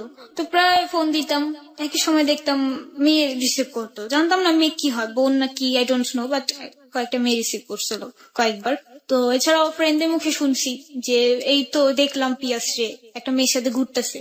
ইভেন আমার বড় বোন যে মানে আমার বড় যে, তার সাথে আমি কিছু শেয়ারিং করতাম কিছু কথা, তো ওরেও বলতাম। তো প্রায় বাহিরে বের হলে বলতো যে আমি আজকে না পিয়াসে দেখছি, তো পিয়াস আমায় দেখে মানে লুকায় গেছে। তো কথাগুলো শুনতাম তো অনেক খারাপ লাগতো যে আমার বয়ফ্রেন্ডের মানুষ দেখতেছে, তো আমার নিজের একটা ইনসাল্ট যে কেমন যে তিথি রিলেশন করে, কেমন ছেলের সাথে রিলেশন করছে যে 1000টা মেয়ের সাথে রিলেশন করে। তো এইসব জিদি মানে যেটা কাজ করতো যে অন্য ছেলেদের প্রতি, যে আমি যদি আজকে তাদের শিক্ষা দিতে পারি তার অন্য কোনো মিলে শিক্ষা দিবে না, আমার মতো কষ্ট কেউ পাবে না। তখন মানে ওই কষ্টটা আমার কাছে অনেক বড় লাগতো, প্রচুর বিশাল বড়, যে আমি মহা বড় কষ্টে পড়ে গেছি। প্রিয় শ্রোতা, আমরা একটি এসএমএস বলে যেতে চাই। আমরা যে ঘটনাটি আমরা ঠিক বলতে পারি যে এই আগের পার্টে আমরা অনেকখানি জুড়ে জেনেছি এবং এই পার্টে এসে আমরা জানলাম যে ওর ক্রেজি হয়ে যাওয়ার ব্যাপারটা, পিয়াসের ওই অপরাধ, পিয়াসকে সে কোনো শাস্তি দিতে পারেনি, সে শাস্তি দিয়েছে অন্য ছেলেদেরকে। আপনি কি মনে করেন যে লাভ কখনো কখনো মানুষদেরকে এইভাবে ভুল পথে ভুল জায়গাটিতে ক্রেজি করে তোলে, যে শাস্তিটি যার পাওয়া উচিত তাকে না দিয়ে শাস্তিটা পেয়ে যায় অন্য কারো? আমরা এরকমও দেখে থাকি, মাঝে মাঝে আমরা এরকম শুনে থাকি যে একটা মেয়ের সাথে কেউ যদি কখনো খারাপ আচরণে যান, কিংবা একটা মেয়ের কাছ থেকে যদি খারাপ আচরণ পান, ওই ছেলেটা ভুলবশত হোক বা নিজের মনের অজান্তেই হোক, পুরো মেয়ে কমিউনিটিটাকেই সে খারাপ চোখে দেখা শুরু করে। এবং একই সাথে একটা ছেলের ক্ষেত্রেও এই ধরনের ব্যাপারটা হয় যে একটা যদি আমরা বলি যে একটা ছেলেকে কোনো মেয়ে খারাপ চোখে দেখছে বা কোনোভাবে হার্টেড হয়েছে, তাহলে একইভাবে তিথির মতো অন্য ছেলেদের সাথে সে খারাপ ব্যবহার করতে থাকে এবং শাস্তি দেওয়ার যে ব্যাপারটি সেটা ঘটতে পারে। আপনি কি এটা বিশ্বাস করেন? আপনি যদি এটা বিশ্বাস করেন তাহলে আমাদের SMS পোলে আসুন এবং লিখুন ইয়েস। যদি বিশ্বাস না করেন তাহলে লিখবেন নো। লিখে পাঠিয়ে দেবেন 8920 নম্বরে। খুব তাৎক্ষণিক ভাবেই আমরা SMS পোলের রেজাল্ট আপনাদেরকে জানিয়ে দেবো। SMS পোল নিয়ে কাজ করছে আজ সুমন এবং সাউন্ড এডিটর মঞ্জু। সম্পূর্ণ কম্পিউটারাইজ পদ্ধতিতে আপনাদেরকে একটু পরে রেজাল্টটি জানিয়ে দেওয়া হবে যে কত % লোক এটাকে বিশ্বাস করেছে এবং কত % লোক এটাকে বিশ্বাস করেনি। এই SMS পোলটি খুবই গুরুত্বপূর্ণ এবং SMS পোলে পার্টিসিপেশনটা খুবই গুরুত্বপূর্ণ এই কারণে যে আমরা আসলে বুঝতে চাই আমাদের শ্রোতাদের কাছে ঘটনার যে ব্যাপারটি আমরা উদ্ঘাটন করছি সেটা আসলে কোন পর্যায়ে রয়েছে, বিশ্বাসের কোন লেভেলে রয়েছে। আমি এখানে একটি কথা সবাইকে স্পষ্ট করে বলতে চাই, এখানে যদি আমাদের লিসনারদের বিশ্বাসযোগ্যতার লেভেলটি অনেক নিচে নেমে আসে এবং অবিশ্বাসের জায়গাটি যদি অনেক বড় হয়ে যায়, তাহলে যে জায়গাটিতে এই ঘটনাটি ঘটবে সেখানেই আমরা গল্পটা থামিয়ে দেব এবং এমনও হতে পারে গল্পটি প্রচার সেখানেই বন্ধ হয়ে যাবে, অথবা গল্পের মোড়টা আমরা ওই জায়গাটি থেকে ঘুরে অন্যদিকে নিয়ে যাওয়ার চেষ্টা করব। এবং বুঝতেই পারছেন যে SMS পোলে আপনাদের কমেন্টসটি বা মতামতটি কতটা গুরুত্বপূর্ণ। আমরা অপেক্ষা করছি আপনার SMS পোলের জন্য। আমরা সত্য উদ্ঘাটন প্রক্রিয়াটি আরো একটু এগিয়ে নিয়ে যেতে চাই। আপনারা সবাই অংশগ্রহণ করুন ইয়েস অথবা নো লিখে 8920 নম্বরে। তিথি, তারপর এভাবেই রিলেশন চলতে থাকে আমাদের ছেলেদের সাথে, কথা হইতো, দেখা হইতো। তো আমার আবার ছিল যে আমি রিলেশন করতাম কিন্তু কখনো কোনো ছেলের থেকে কিছু নেওয়া এগুলো আমার পছন্দ ছিল না। মানে কোনো ছেলের সাথে ওই দিক থেকে বেমানি করতাম না, টাকা পয়সার দিক থেকে, জি জাস্ট রিলেশনে যে হ্যাঁ রিলেশন করব, তুমি আমাকে পছন্দ করো, এটাই আমার জন্য অনেক বেশি। যে আমি আমার বয়ফ্রেন্ডকে জানাইতে পারলেই চলে। জি তো তার কানে অনেক কিছু ঢুকতো যে আমি এরকম অনেক ছেলের সাথে রিলেশন করি, এটা সেটা, অনেক ছেলেকে অনেক ধরনের ভাবে কষ্ট দিই। তো অনেক অপরাধী করছি, আমি স্বীকার করি যে ছেলেদের এভাবে করাটা উচিত হয়নি আমার। আপনি একটু বলবেন যে কতজন ছেলের সাথে আপনি এই ধরনের এই 1 বছরে বা যে সময়টা আপনি করেছেন সেই সময়ের মধ্যে কতজন ছেলের সাথে আপনি এই কাজটি করেছেন? অনেক ছেলে। এই ঘটনাগুলোর মধ্যে 2-1টা ঘটনা যেটা আপনার মনে অনেক বড় দাগ কেটেছে, যতটুকু যে আপনি বলে দিয়েছেন যে আমি শুধুমাত্র আমার মনের ইচ্ছা পূরণের জন্য এটা করেছি, তারপরে তা সে অনেক বড় ক্ষতি করেছে, এরকম 2-1টা আমাদের সাথে একটু শেয়ার করবেন?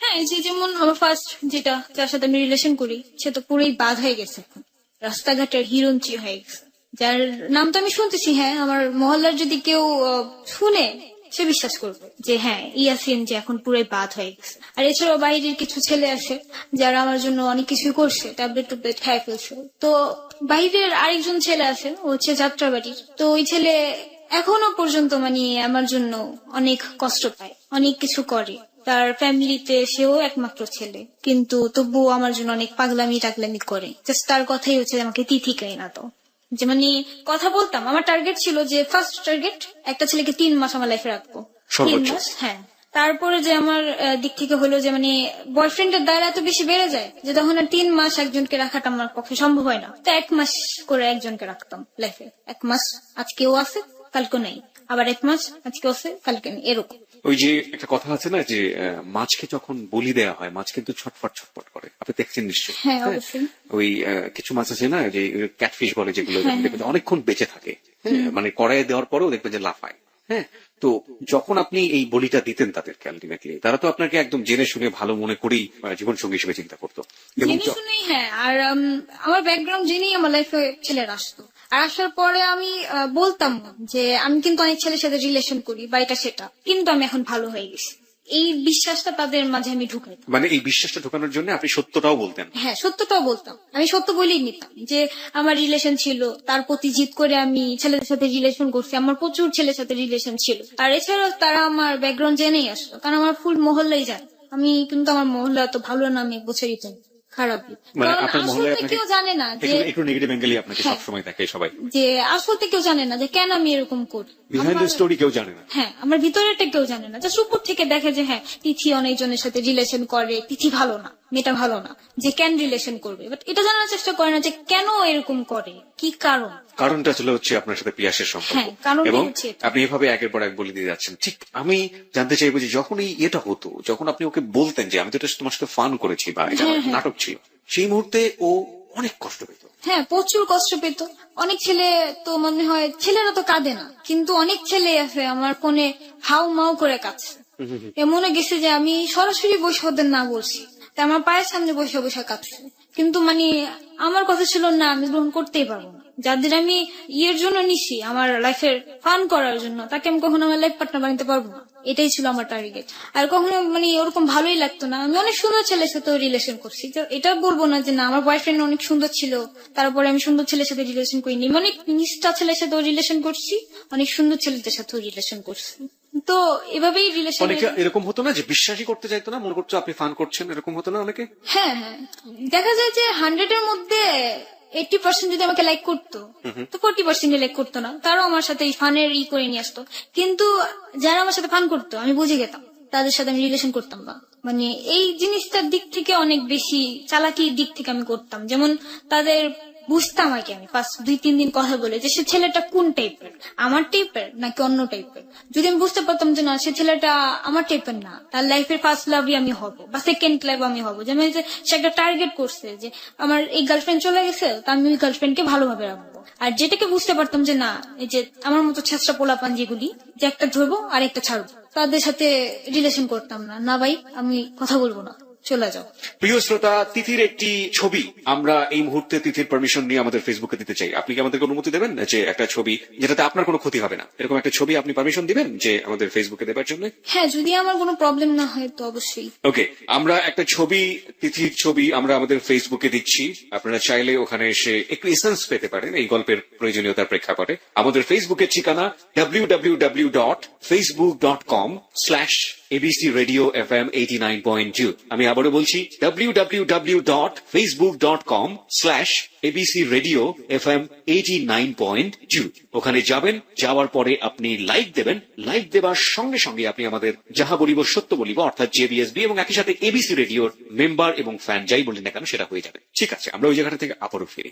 যদিও কখনো জাগতো, তো সে আবার আমার লাইফে আসতো। যখন আমি একটা চিন্তা করতাম যে না, সবকিছু ছেড়ে নতুন কারো একটা জীবন গড়বো, একটা ছেলেকে চুজ করে নিবো, একজন কিছু তো কি হয়েছে আরেকজনকে নিবো, তো তখনই সে আমার লাইফে আবার আসতো। পিয়াস, হ্যাঁ, পিয়াস আবার আসতো।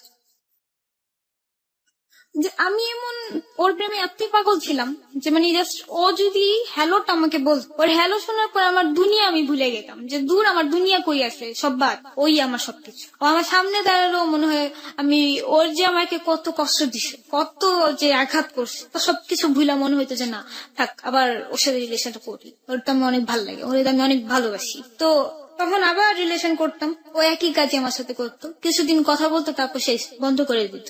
বন্ধ হয়ে যাওয়ার পরে তখন আবার জিত চড়তো, দূর যে ডিসিশন নিছি, ডিসিশন নাই, ছেলেটা সব ছেলে খারাপ, ছেলে জাতি খারাপ, আমি ছেলের জাতি ধ্বংস করে দিব, এরকম চিন্তা ভাবনা আমার মাঝে আসতো। একটা পর্যায়ে আমার একটা ছেলের সাথে পার্মানেন্টলি রিলেশন হয়, তার সাথে আমার প্রায় 1 বছরের মতো সম্পর্ক থাকে। ওকে, আমরা এই গল্পে আসবো। এই ফাঁকে আমরা একটু SMS পোলের রেজাল্টটা আপনাদেরকে একটু জানিয়ে দিতে চাই প্রিয় শ্রোতা। সম্পূর্ণ কম্পিউটারাইজ পদ্ধতিতে রেজাল্টটা চলে এসছে। আমরা কম্পিউটারের কাছ থেকে জেনে নেব কত % লোক এটাকে বিশ্বাস করেছে, কত % লোক এটাকে বিশ্বাস করেনি।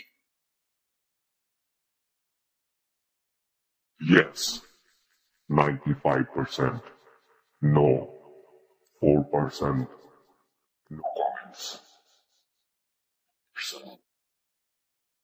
পরে তোর মুখে শুনে আসার পর, বাসায় আসার পর আমি বলতেছি আল্লাহ, ছেলে তো সুন্দর না, ছেলে তো আমার পছন্দের মতো না, তাহলে তো রিলেশন রাখা যাবে না। তো সেই দিন থেকেই তাকে আমি অ্যাভয়েড করা শুরু করি। কিন্তু আমি তাকে ডাইরেক্টলি বলি না যে তুমি সুন্দর না বলে আমি তোমাকে পছন্দ করি না, মানে এটা চিন্তা করি যে কষ্ট পাবে এটা সেটা। তো ফার্স্ট একবার তাকে না করে দিই, তো সেদিন অনেক কাঁদতেছে, কাঁদতে কাঁদতে আমার বলতেছে যে পাগলি তুমি আমার ছেড়ো না প্লিজ, এটা সেটা। সে আমাকে পাগলি নামে ডাকতো। তো সেদিন বলাতে তোর কান্না শুনলে আমি মায়াই লাগতো, আমার কাছে আমার মায়া কাজটা বেশি করতো। আবার বলতাম আচ্ছা ঠিক আছে, যাক আমি শয়তানি করছি এটা সেটা না, আমিও তোমায় লাইক করি। তো আবার রিলেশন করতাম, এভাবে রিলেশন থাকতো। ও আমাকে অনেক কেয়ারিং করতো, সকালে ঘুম থেকে উঠাইতো, নাস্তা করার জন্য ফোর্স করতো, সবকিছুর জন্য ফোর্স করতো। এভাবে রিলেশনটা আরো আগে থাকে, বাট আমি ওকে অনেক অ্যাভয়েড করা শুরু করি। ওকে তাড়ানোর জন্য আমি আবার আমার লাইফে নতুন করে ছেলে আনা শুরু করি, ছেলেদের সাথে রিলেশন করা শুরু করি। ওকে বাদ দিয়ে আমি ছেলেদের সাথে রিলেশন করতাম, ওকে হোল্ডে রেখে অন্য ছেলেদের ফোনে কথা বলতাম, ওয়েটিং এ রেখে ওর কথা বলাইতাম। তারপর এমনও গেছে যে মানে অনেক ছেলেদের বয়ফ্রেন্ড বানিয়ে ওর সাথে কথা বলেছি, যে আমার তো বয়ফ্রেন্ডই, ওর বয়ফ্রেন্ডে বলতাম যে ছেলেটা আমার ডিস্টার্ব করে, কিছু বলে দাও তো। তো ওই ছেলে ফোন দিত, আমি ওরা বলতাম এটা আমার বয়ফ্রেন্ড, কথা বলো এটা সেটা, আমি তোমার পছন্দ করি না, তুমি আমার লাইফ থেকে চলে যাও। তো ওরা কথা বলতো, কিন্তু তবুও ছেলে যাইতো না, অনেক কাঁদতো। তা কাঁদতো যখন আমি বলতাম যে এসব কান্নাকাটি করো না তো, এরকম অভিনয় কান্না আমিও করতে পারি মোবাইলের মধ্যে, তোমার কান্না চোখের পানি যে সত্যি আমি জানি। পরে বলতেছে যে কি করলে তুমি সত্যি মনে করবা। তো সবসময় একটা ডায়লগ মারতো যে আমার লাভ যদি রিয়েল হয় তুমি একদিন দিদি ঠিকই লাভ করবা, তুমি কিন্তু আমার লাভ না করে যাইবা কই, এরকম বলতো। তো এভাবে অনেক দিন গেল, কিন্তু আমি মানে তখন আর ওর প্রতি মন নাই আমার, যে সুন্দর না, সুন্দর ছেলের সাথে আমি রিলেশন করবো না, সুন্দরিতা আমি মেনে নিতাম, সমস্যা নেই। তো এর জন্য ওর সাথে অ্যাভয়েড করা শুরু করলাম, ওকে অনেক কষ্ট দেওয়া শুরু করলাম, তো অনেক কষ্ট পেতো, ওর সাথে কথাবার্তা বন্ধ করে দিছি। তো বন্ধ করার পর ওর ফ্যামিলিতে এটা জানাজানি হয়ে গেল যে একটা মেয়ের সাথে রিলেশন আছে। তো ওর ফ্যামিলি থেকে ওর সাথে অনেক রাগারাগি যে তুমি কেন রিলেশন করছো, যার সাথে রিলেশন করছো ই করে ফেলো, ব্রেকআপ করে ফেলো, এটা সেটা। তো ওর এক ফ্রেন্ড ছিল, যে ফ্রেন্ডের দ্বারা ওর আমার সাথে পরিচয়। তো ওর মার কাছে, তুষারের মার কাছে যে ওর অনেক কথা বল যে এই তিথি ভালো না, ও আলতু ফালতু মেয়ে, অনেক ছেলের সাথে রিলেশন করে। তো এর জন্য ওর মা মানে কোনো মতেই আমাকে পছন্দ করতো না। তো তারপরে আমি শুনলাম, ওর থেকে জানলাম যে ও বাড়ি থেকে বের হয়ে গেছে, যে আমার পছন্দের মেয়ে কেন তুমি পছন্দ করবা না, তো আমি বাসায় থাকবো না, আমি চলে যাব। তখন বাড়ি থেকে বের হয়ে গেল। বের হয়ে যাওয়ার পরে অনেকদিন বাইরে ছিল, বাইরে থাকার পর অনেক কষ্ট মষ্ট করে থাকে। আর যেটা হচ্ছে মেন কথা যে ওর এই সিটের বিজনেসেই ওর ফুল ফ্যামিলিটা চলে। তো মানে ওর বাবা হচ্ছে অসুস্থ, হার্টের প্রবলেম আছে, যার কারণে ওর বাবা কোনো কাজ করতে পারে না। তো ওরই ফুল ফ্যামিলিটা চালাইতে হয়। ওরা হচ্ছে 2 ভাই 1 বোন। তো ও যখন বাসা থেকে বের হয়ে যায় তখন ওর ফ্যামিলিটার খুব প্রবলেম হয়ে যায়। তো তখন আবার ওর ফ্যামিলি থেকে করে ঢাকায় নিয়ে আসে, আচ্ছা ঠিক আছে আমরা মেয়ে বাসায় প্রস্তাব নিয়ে যাবো, আচ্ছা তুমি বলো, সমস্যা নেই। তো সেই মুহূর্তে যখন ওর ফ্যামিলি রাজি হয় তখন সে আমাকে ফোন দিয়ে বলে যে আমার ফ্যামিলির ম্যানেজ করছি, এটা সেটা, আমি তোমার বাসায় বিয়ে প্রস্তাব পাঠাচ্ছি। তখন আমি তো আমার মাথায় বাড়ি পড়ে যেন আমি বিয়ে করবোই না, কোনো মতে বিয়ে করবো না রে। তো তখন ওর সাথে আমি আরো করি যে তুমি আমার থেকে অনুমতি না নিয়ে তোমার ফ্যামিলির কেন জানাইছো এই কথা, আমি তো তোমাকে বিয়ে করবো না। ওকে, তো সে তখন আবার বলে যে দেখো তিথি, আমি অনেক কষ্ট করে ম্যানেজ করছি আমার ফ্যামিলিরে, আমি তোমার জন্য অনেক কিছু করছি যা না করতে হয়েছে আমার এই বছরে 7 বছর আমি না করছি, তো তুমি আমাকে এভাবে ছেড়ে দিও না। তো এরকম বলতো। তো সেখানে তারপর আমি ওকে বললাম যে যদি আমাকে বিয়ে করতে চাও তোমার 5 বছর ওয়েট করতে হবে। তো বললো যে কেন, আমি 5 বছর কেন ওয়েট করবো? তো বলতেছি আমি 5 বছর আমার ক্যারিয়ার দাঁড়া করাবো তারপর। তো মাঝখানে আবার কি, আমি আমাদের পার্লারের নিজের পার্লার ছেড়ে আমি একটা জব নেই সেন্টার রোড, সেখানে হচ্ছে এক নেত্রীর পার্লারে আমি জব নেই। তো নেত্রীর ছেলে হচ্ছে গান করে, তো কিছুদিন পর ওর এক অ্যালবামটা বের হবে। জি, আর একক। দ্বিতীয় অ্যালবামটা হচ্ছে সেটা আমার সাথেই বের হওয়ার কথা ছিল। আপনি গানও গাইতে পারেন। হ্যাঁ, আপনি এই কণ্ঠটা আপনার যে ট্র্যাপ ছিল সেই ট্র্যাপে কখন ব্যবহার করতেন? টু বি অনেস্ট, মানে আপনি ছেলেদেরকে পটানোর জন্য বা ছেলেদেরকে শাস্তি গুলো দেওয়ার জন্য, have you ever use that vocal? হ্যাঁ, কিছু কিছু টাইমে করতাম। যেমন করতেন? অনেকে গান পছন্দ করতো, তো অনেক ছেলেকে এই গান শোনাইতাম, যেমন ও বলতো গান শোনাও, তো গান শোনার পরে বলতো যে ওয়াও তোমার কণ্ঠ তো অনেক সুন্দর, এটা সেটা, মানে গানে আরো বেশি একটু ইমপ্রেস হইতো। দ্যাটস ওয়াই প্রিয় শ্রোতা, আমরা এখানে এন্টারটেইন করার জন্য আমরা আসলে ওর কাছ থেকে কণ্ঠটা মানে গান শোনাইনি আপনাদেরকে। আমরা আসলে এটা একটা সত্য ঘটনার একটা ছোট পার্ট হিসেবে নিয়েছি এই গানটাকে, কারণ জেবিএসবি যে ধরনের রিয়েলিটি শো, এখানে গান যায় না। ওকে, হ্যাঁ, তারপর সেটা আপনি বলছিলেন যে তো সেখানে যে জব নিই, তো সে জবে আমার ওই যেই ছেলের সাথে আমার কাজ করার কথা ছিল গানে অ্যালবামে, তো সেই ছেলের সাথে আমার কন্ট্রাক্টের কিছু একটা হয়, মানে যে তুমি যদি গান করতে হয় তো তোমার 5 বছরের কন্ট্রাক্টে তোমার আমার সাথে সাইন দিয়ে নিতে হবে যে তুমি আমাকে ছাড়া কারোর সাথে গান করতে পারবে না। তো এই জন্যই আমি ওকে বলি যে 5 বছর আমি আমার ক্যারিয়ার দাঁড়া করাবো, তারপর আমি তোমাকে বিয়ে করবো। কিন্তু ওর কাছে অতটা সময় ছিল না, 5 বছরের মতো টাইম ছিল না। তো এর জন্য বলতেছে যে না আমি 5 বছর ওয়েট করতে পারবো, আমি কিছু বুঝি না, 5 বছর আমি কিছু বুঝি না, তোমার ক্যারিয়ার কিসের ক্যারিয়ার, আমি যতটুকু টাকা কাজ করি আমরা আদায় করি তো সেটা তো তোমার হয়ে বেশি হবে। তবে যাই হোক, আমার নিজের পায়ে তো আমাকে দাঁড়াতে হবে, আমি এতবার একটা সুযোগ পেয়েছি, আমার খুব স্বপ্ন ছোট থেকে আমি সিঙ্গার হব, বড় সিঙ্গার হব, কিন্তু সেটা যদি এখন আমি চাও পূরণ না করতে পারি তাহলে কেমন লাভ হলো? আমার লাভের কোনো দরকার নেই, আমি আমার গান দরকার। তো তখন অনেক রাগারাগি করি, রাগারাগি করার পর তো একটা পর্যায়ে তার সাথে আমার বলা হয় যে আমার সাথে দেখা করো তিথি। তো আমি বলছি কেন দেখা করবো? তো বলতেছে যে দেখো করো, তুমি আমাকে দেখার পর তোমার যদি আমাকে ভালো না লাগে তো তুমি আমাকে রিজেক্ট করে দিও, আর তুমি আমাকে দেখবা আর আমি তোমাকে কিছু কথা বলবো। তো আমি বলছি কি কথা? মোবাইলে বলো, দেখে কথা বলার কি দরকার আছে? বলে যে হ্যাঁ আমি মোবাইলে বলতে চাই না, আমি দেখার পরে কিছু বলতে চাই। তো বললো যে তুমি দেখা করো। সেদিন 11ই এপ্রিল ছিল, 12ই এপ্রিলের কথা ছিল দেখা করার, কিন্তু সেদিন আমি দেখা করতে পারি না, কারণ আমার নিজের তখন পার্লার ছিল, তো সেখানে আমাকে টাইম দিতে হবে, যেহেতু আমার পার্লার স্টাফ ছিল, কিন্তু স্টাফ থাকাকালীনও আমার কাজ করতে হবে। তো এর জন্য আমি আর দেখা করতে পারি না। সেদিন আমাদের বিয়ের কাজ ছিল। জি। তো আমি বললাম যে আমি আজকে দেখা করতে পারবো না। সে অনেক আপসেট হয়ে গেল যে তুমি আমার সাথে কেন দেখা করতে পারবা না, দেখা করতে একটু অনেক করে বলতেছে কথাগুলো। তো আমার কাছে খারাপ লাগতো যে আরে বেচারাটা কষ্ট পাইছে বা এটা সেটা, খারাপ লাগতো, খুব খারাপ লাগতো। বা কথা না বলতে পারলেও খুব খারাপ লাগতো যে কথা বলতে পারতেছি না, কিন্তু বুঝতে পারতাম না যে কেন এরকম হইতেছে আমার সাথে, যে সে ছেলের প্রতি কেন মায়া কাজ করে বা কেন আমি যে ছেলেটার সাথে আপনার কন্ট্যাক্ট হওয়ার কথা গানের, রাইট? না তাহলে তুষারের সাথে। তুষারের সাথে, ওকে, হ্যাঁ। তুষার গানের কন্ট্যাক্ট তাহলে কার সাথে? গানের কন্ট্যাক্ট হয় আমার আরেকজনের সাথে, যেখানে আমি জব করতাম সেখানেও আপনার এই প্রেমের ফাঁদ বা প্রেমের সম্পর্ক, রাইট? না তাহলে তার সাথে ফ্রেন্ডশিপ ছিল আমার। এবং সেও আপনাকে বিয়ে করতে চাইতো? হ্যাঁ, সেও আমাকে বিয়ে করতে চায়নি। তাহলে এরকম কন্ট্রাক্টর বলতো যে বিয়ে করব না, বাট ভালো একটা রিলেশন থাকবে আমাদের মধ্যে।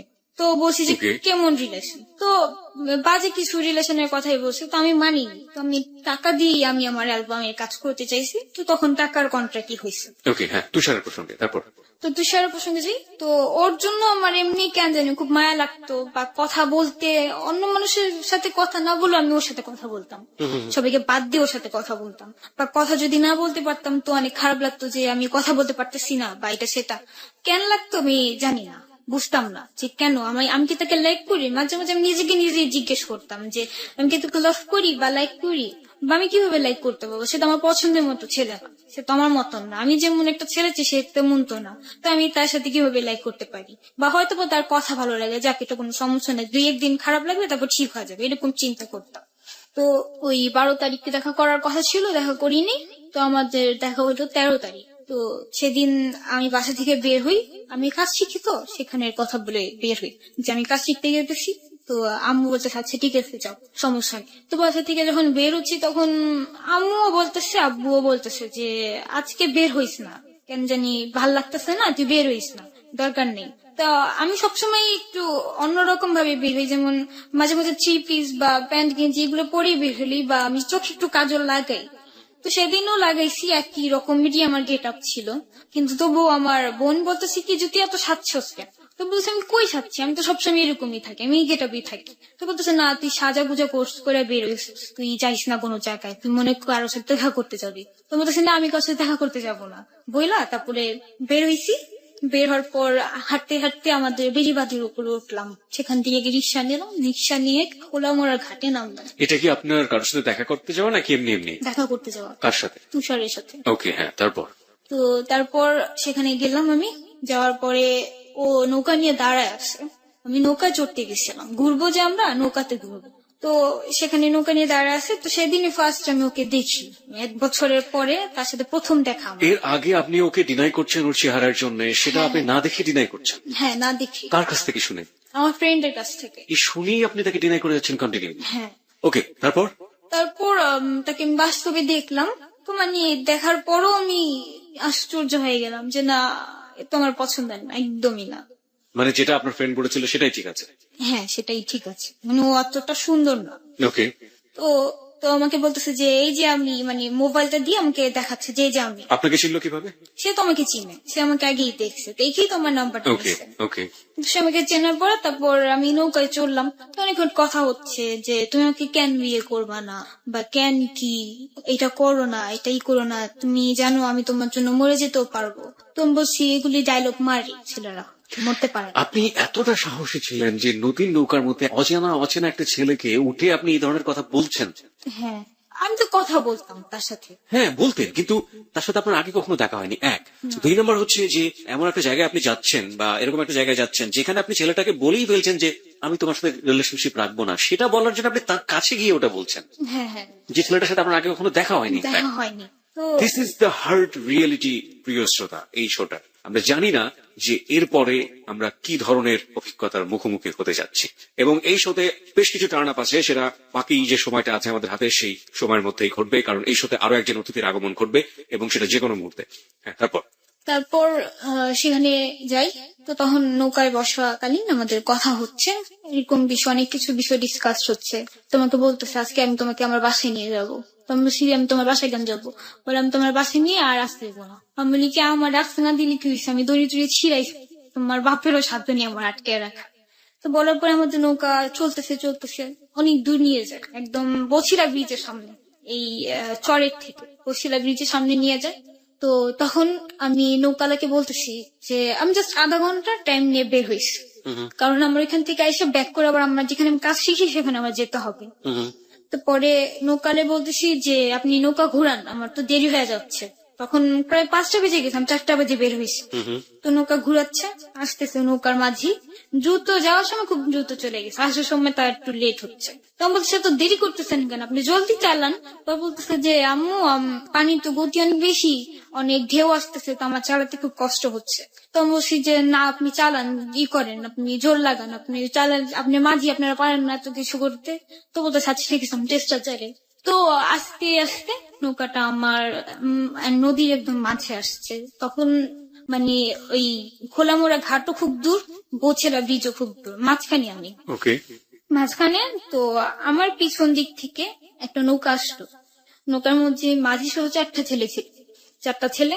তো ওইটার মধ্যে একজন ছেলে বলতেছে যে এই নৌকা থামা, নৌকা থামা, এদিকে নৌকা নিয়ে। তো আমার ফ্রেন্ড বলতেছে, মানে আমার বয়ফ্রেন্ড যে তুষার। তুষার, ও বলতেছে যে কি হয়েছে ভাইয়া, ডাকাটি কি করতেছেন কেন? তো বলতেছে যে এত কথা বলস, নৌকা থামাইতে বলছি থামা, বেশি পেঁচাল পারিস না। তো নৌকা আলারে বলতেছে তুষার যে আপনি নৌকাটা অন্য দিক দিয়ে নিয়ে যান, যেন ওরা আমাদের ধরতে না পারে। তো মাঝির কি করলো, আমার নৌকা সাইড না করে বরঞ্চ তাদের সামনে দিয়ে নিয়ে যাচ্ছে, তাদের দিক থেকে আমার নৌকাটা নিয়ে যাচ্ছে। তো তাদের মাঝে কি করলো, তাদের নৌকা একদম আমার নৌকার সাথে লাগাই ফেলছে, লাগাই ফেলে তো এখানে একটা ছেলে তার পা দিয়ে আমার নৌকাটা আটকাইছে, আর বাকি যে 3জন ছিল তার মধ্যে ঠিক 2জন আমার নৌকায় চড়ছে। পরে এসে নৌকাওয়ালা বলতেছে, ওই ছেলে 2টা আমার নৌকা উঠার পরে তারা বলতেছে যে কোথা থেকে আসছোস। তো আমি বলতেছি যে আমি আমার জায়গা বললাম যে আমি হাজিরাবাদ থেকে আসছি। পরে ওরে জিজ্ঞেস করছে তোর বাড়ি কোথায়, তো বললো যে ওর বাড়ি বংশাল। পরে বলতেছে যে এদিকে কি করতে আসছিস তোরা? তো বলতেছে আমরা ঘুরতে আসছি। তো বলতেছে যে ঘুরতে আসছোস, তোরা জানোস না এদিকে মার্ডার হয়েছে যে 2 দিন আগে? তো আমি বলছি যে না আমরা তো জানি না এইসব বিষয়। পরে বলতেছে ঘুরতে আসছোস কেন, এটা কি ঘুরার জায়গা? এটা ঘুরার জায়গা না, এদিকে হলো নদী পাড়াপাড়ের জায়গা, কেউ বসে তোদের ঘুরতে, ঘুরার তো সাহস কিসে? তো কি করলো ছেলেটা, বলে কি নাম, নৌকার থেকে নাম। বলতেছে আমারে আর আমার ফ্রেন্ডে তুষারে বলতেছে নৌকা থেকে নাম। তো বলতেছে নৌকা থেকে আমরা কেন নামবো? তো সেই মুহূর্তে আমার আরেক ফ্রেন্ড আমার ফোন দিতেছে যে দেখি কই আসুস তুই, বাসায় তো আয়, তোর মা তো আমার ফোন দিস এটা সেটা বলার জন্য। তো তখন আমি, আমার ফোন বাজতেছে, এর মধ্যে ছেলেটা আমার মোবাইলটা নিয়ে নিছে, আমার মোবাইল, আমার পার্স, তার সাথে আমার ফ্রেন্ডের মানে আমার বয়ফ্রেন্ডের তুষারের মোবাইল, ওর পার্সও নিয়ে নিছে ছেলে 2টা। নেওয়ার পর এখন তুষার বলতেছে যে আপনি তো যান নেওয়ার, তা তো নেওয়া হয়ে গেছে, তখন চলে যান। তো বলতেছে যে না আমাদের আর কিছু বাকি আছে নেওয়ার। তো কি করলো, ছেলে 3টা আমাকে ট্রেনার নৌকার থেকে নামাল, ওরেও নামিয়েছে, তুষারও নামিয়েছে। নামানোর পরে বলতেছে যে চল তোদের নিয়ে এখন আমাদের মেম্বারের কাছে যাবো, আর মেম্বারের কাছে যা তোদের বিয়ে দিয়ে দেবো। তো আমি বলছি বিয়ে দিয়ে দিবেন মানে, বিয়ে দিবেন কেন? ও তো আমার ফ্রেন্ড হয়, আমার তো বয়ফ্রেন্ড না যে আপনি আমার বিয়ে দিবেন। তো বলতেছে যে যা হার নাম চৌরাস্তা হোক, আমাদের রেহাই বিষয় না, তোদের নিয়ে এখন বিয়ে দিয়ে দিবি। তো উপরে উঠাইতেছে, একটা চরের মতো ছিল সে জায়গাটা, চারো পাশে নদী, মাঝখানে একটা চর, জাস্ট একটু জায়গা। কি নদী এটা? নদী বলতে যে মানে যে নদীতে আমি ঘুরতেছিলাম, নদীটার নাম জানেন আপনি?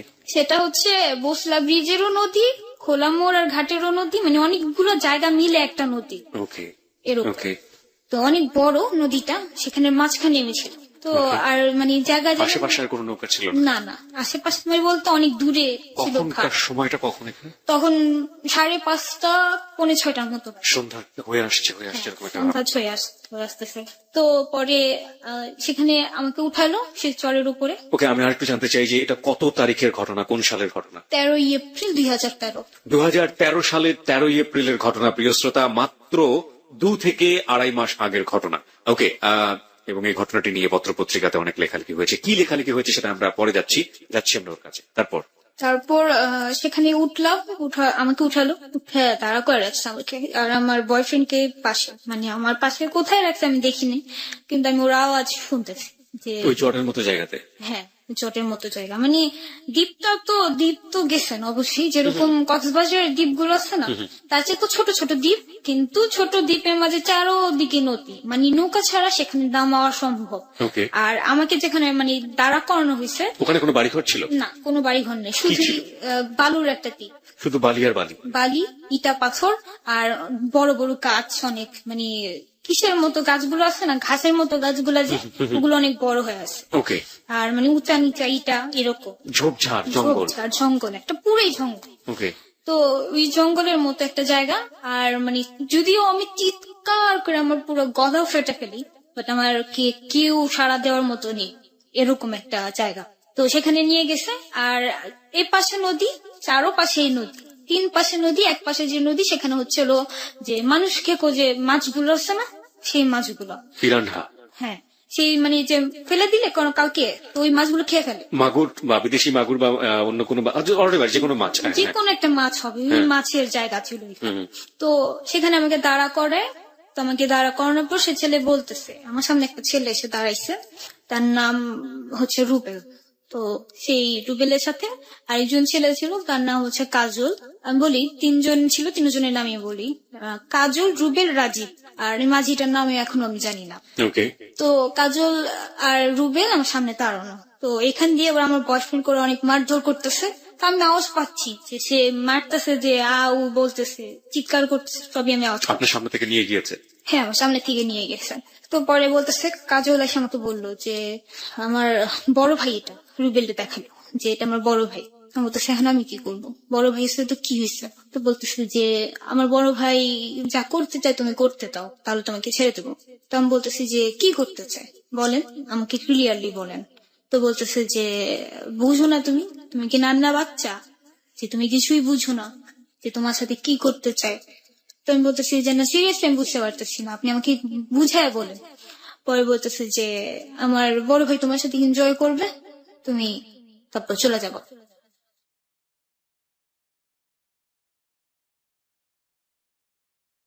তখন আমি পুরো চেয়ে আমি বলতেছি, এনজয় করবো মানে আমি কি এনজয় করার মতো মেয়ে? আমাকে দেখে ওরকম লাগতেছে যে আমি ওরকম কোন জায়গা থেকে উঠে আসছি যে আমার সাথে এনজয় করবে, ছেড়ে দিবে, শেষ, তারপর আর কিছু হবে না। পরে বলতেছে যত পেশাল পারস কে, তুই জানোস তোরে যে আমি এদিকে মাইরা ফালাই দিলে তোর কেউ খুঁজে পাইবো না। তো আমি বলতেছি যে খুঁজে না পাইলে না পাবে, মাইরা ফেলতে মন চাইলে মাইরা ফেলেন, কোনো সমস্যা নেই, আমার যা করতে পারছিলাম তা করতে পারবো না, কোনো মতেই না। তো তখন অনেক হয় ওদের সাথে, আমার হাতাহাতি হয় প্রচুর, চিল্লাচিল্লি, ওই ছেলেরা আমার গায়ে টাচ করতে গেলে টাচটা মানে আমি হাত ছড়াই দেই, এটা সেটা অনেক কিছু।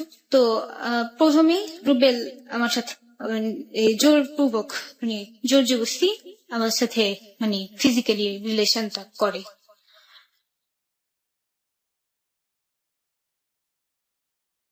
করার পর সে তখন আমি মানে কি বলবো আর, এত কাঁদছি আর তুষার কোথায় ছিল সেই মুহূর্তে? তখন সে কোথায় ছিল আমি তখন জানি না যে সে কোথায় ছিল। তো তখন সে আমার সাথে এমন করলো, পরে আমি আপনি তখন শাউট করছিলেন না, তুষারের নাম ধরে ডাকছিলেন না? হ্যাঁ অনেক চিৎকার করছি প্রচুর। যখন আমি সেই জায়গাটা দাঁড়াইছিলাম তখন আমি ভাবতেছি যে যদি এমন হইতো যে হঠাৎ করে একটা মানুষ আসতো, যে কিনা একজন ফেরেশতা এসে আমাকে উঠাই নিয়ে চলে যেত, কেউ আমায় কিছু করতে যদি না পারতো, তাহলে হয়তো বা ভালো হইতো। আমি শুধু এইটাই চিন্তা করতেছি যে অলৌকিক কিছু কি ঘটবে বা ঘটার মতো, এরকম যদি ঘটে তো অনেক ভালো হবে। এরকম কিছুই ঘটে নাই। তখন তাদের কাছে অনেক চিৎকার করছি আর বলছি যে আমি আপনার ছোট বোনের সমান হব, আমাকে ছেড়ে দেন, আমাকে বাসায় যেতে দেন, আমাকে এরকম করেন না। আমার বয়সটা এত বেশি না, আমি অনেক ছোট একটা মেয়ে। তারা আমাকে বলে যে তুই বোনের নাম নিস না, আমার মার নাম নিস না।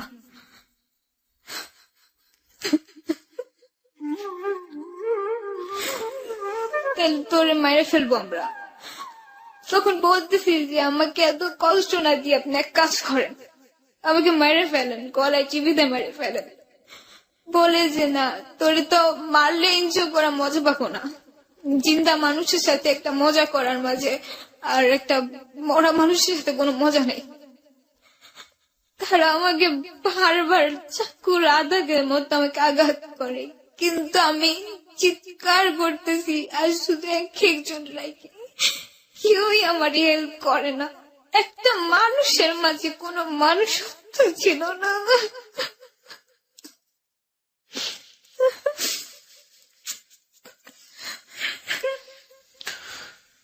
প্রিয় শ্রোতা, আমরা ঘটনার এখন যে জায়গাটিতে রয়েছি সেটা নির্মম বাস্তবতা, এবং সেই বাস্তবতা কতটা ভয়াবহ হতে পারে যারা একদম প্রথম থেকে শুনেছেন তারা বুঝতে পারবেন। এবং উই আর ট্রুলি স্পিচলেস। আমরা জানি না এই ঘটনার বিন্যাসগুলো কেমন, আমরা জানি না তুষারের রোলটা ওই মুহূর্তে কিভাবে হচ্ছে। আমরা শেষ পর্যন্ত আবিষ্কার করতে চাই। আপনি একটু নিজেকে কন্ট্রোল করে বলবেন যে প্রথম যে ঘটনাটা আপনার সাথে যে ঘটালো তার নাম ছিল রুবেল, তারপরে ব্যাপারগুলো কিভাবে হয়েছে? প্রথম রুবেল ছিল, তারপর সে চলে যাওয়ার পরে এই দ্বিতীয় কাজল আসে।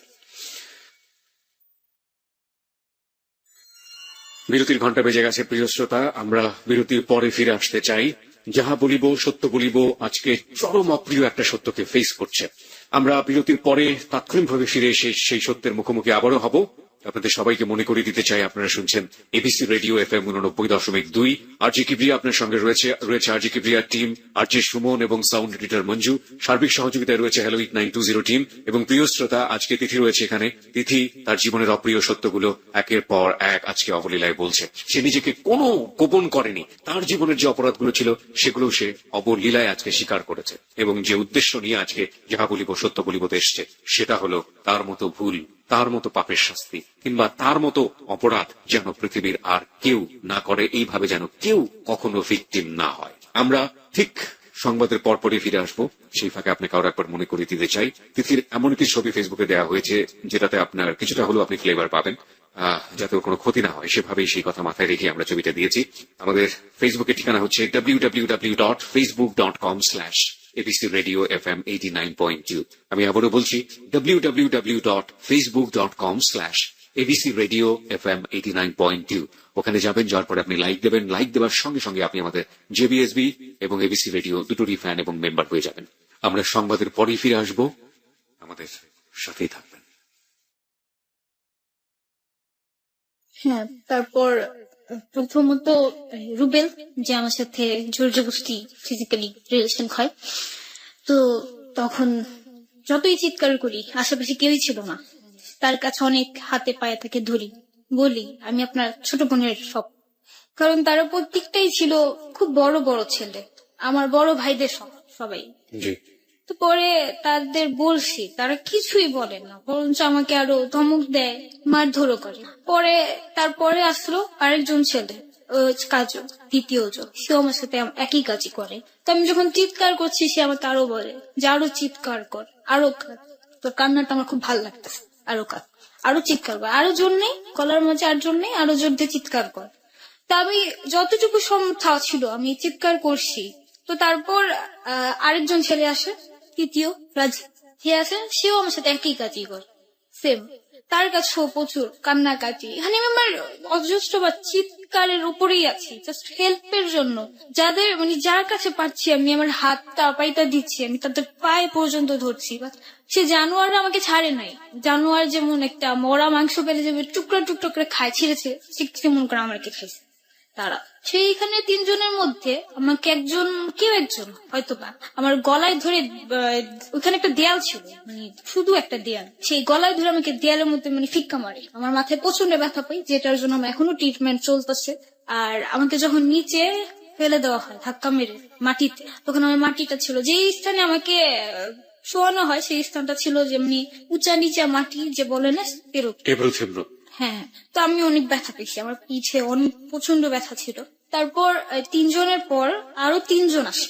ওই 3 জন তো নৌকাতে ছিল না, ওরা ওখানে ছিল। হ্যাঁ, ওই 3 জন ওখানেই ছিল। তারপর আরো 3 জন ছেলে আসে নৌকাতে করে। ওকে। তো সেখানে একজন ছিল আশিক। তো আশিক এসে বলতেছে যে তুই কোথা থেকে কোন মেয়ে ধরে নিয়ে আসছো, কার বাড়ির মেয়ে ধরে নিয়ে আসছো, তাদের দিয়ে দে, আমি তাদের মতিবতে তার বাসায় দিয়ে আসবো আমি ঠিক মতো। তো তখন যখন আমি তার কথাটা শুনলাম, আমার কাছে মনে হলো যে না, একটা মানুষ পাইছি তোমাকে বাঁচাবে, কেউ আমাকে জাহান্নামটা যে আমি জ্বলতেছি যে দোজগে, সে যুদুক থেকে আমাকে উদ্ধার করবে। কিন্তু তা হয়নি। সে কিছুক্ষণ পরে সে নিজেই আমার সাথে একই কাজ করলো। বরঞ্চ আরো তার ফ্রেন্ড যে ছিল সে এসে লাইট দিয়ে আমাকে চেহারা দেখাচ্ছে, বলে চেহারাটা দেখা নিয়ে মেয়েটা অনেক সুন্দর, আরো বেশি মজা পাবি তাহলে। সে সেম একই কাজ করলো। তখন সন্ধ্যা হয়ে গিয়েছে। তখন সন্ধ্যা শেষ হয়ে প্রায় 7:30টার মতো বাজে এরকম। তো আমার গলা প্রচুর শুকায় গেছে। তা আমি তাদের কাছে জাস্ট একটু পানি চাইছি, যেটা আমার লাস্ট রিকোয়েস্ট, যেটা যে আমি জানতেছি যে রিকোয়েস্ট আমি যতই করি আমার কিছু করার ছিল না, আমাকে কেউ কিছু করবে না। আর যেটা হচ্ছে মেন কথা, যে আমাকে যখন বাড়ি মারে তো তখন আমার এরকম অবস্থা ছিল যে মানে আমি সবকিছু দেখতেছি, সবকিছু সহ্য করতেছি, চিৎকারও করতে পারতেছি, বাট আমার সম্পূর্ণ শরীরে কোনো শক্তি ছিল না যে আমি কাউকে কিছু করব বা আমি দৌড়াবো বা আমি পালাবো, এরকম কোনো বই ছিল না বা কোনো শক্তি আমার গায়ে ছিল না। তাদের কাছে আমি একটা ফোঁটা পানি জাস্ট রিকোয়েস্ট করছিলাম যে আমাকে একটু পানি দেন, আমি একটু পানি খাবো, আমার প্রচন্ড পরিমাণে তৃষ্ণা পেয়েছে। অথচ সেই ছেলেগুলো আমাকে একটা ফোঁটাও পানি দেয়নি। যে মানে পানির তৃষ্ণা যে কত বেশি সেটা আমি বুঝতে পারছি সেদিন। যে আমাকে যদি সেদিন ড্রেন থেকে পানি যদি এনে দিত, আমি মনে হয় সেটা খাইলেও আমার কাছে শান্তি থাকতো, যে আমি পাইছি, একটু পানি পাইছি এত কষ্টের পর। যেটা হচ্ছে জঘন্য পরিমাণের কষ্ট তারা আমাকে দিচ্ছে, একের পর এক ছেলে আসতেছে, যে 3 জন, সেই 3 জনই আমার সাথে একই কাজ করলো।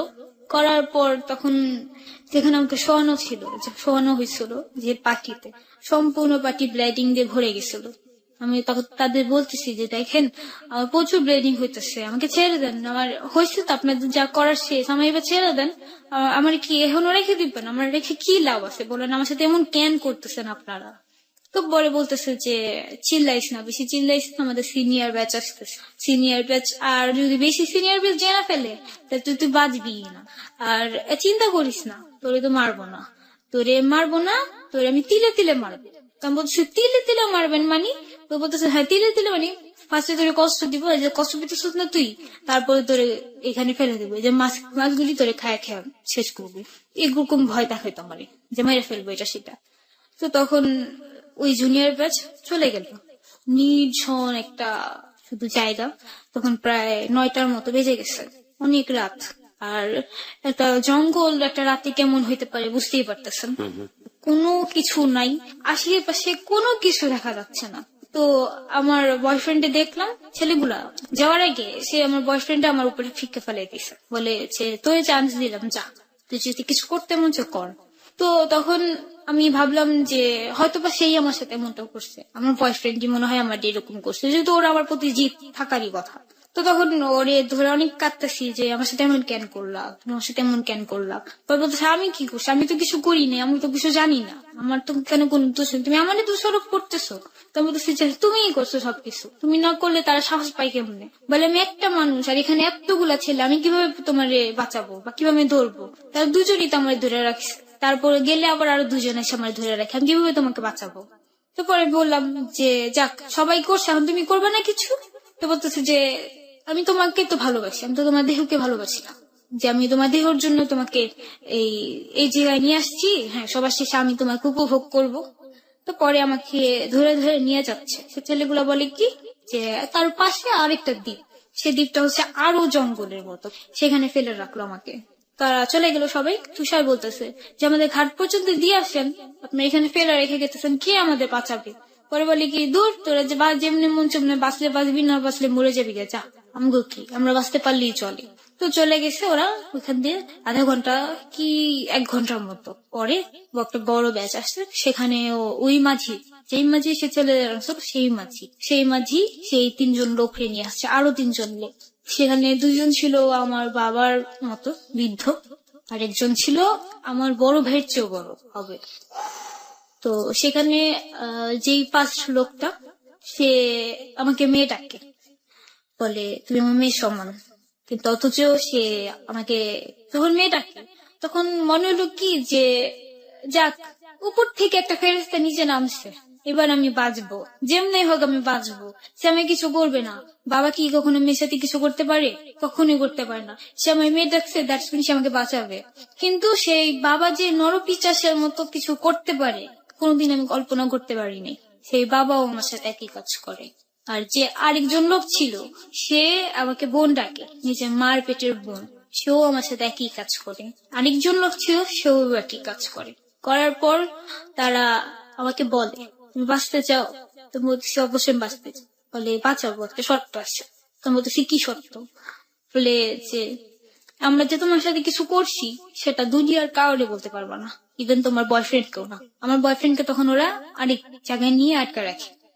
তো পরে বলতেছে যে তোমার বয়ফ্রেন্ড কেউ না। তো আমি বলছি আচ্ছা ঠিক আছে, আমি বলবো না, বাঁচার জন্য আমি মিথ্যে কথা বলতেছি, আমি বলবো না, কিছু বলবো না। পরে বলতেছে যে তোমার মার বুকের দুধের কসম খেয়ে বলো, তুমি কিছু বলবা না। তো তখন কোনো জবাব ছিল না আমার কাছে, না আমি পারতেছি কসম খাইতে, না পারতেছি আমি কিছু করতে।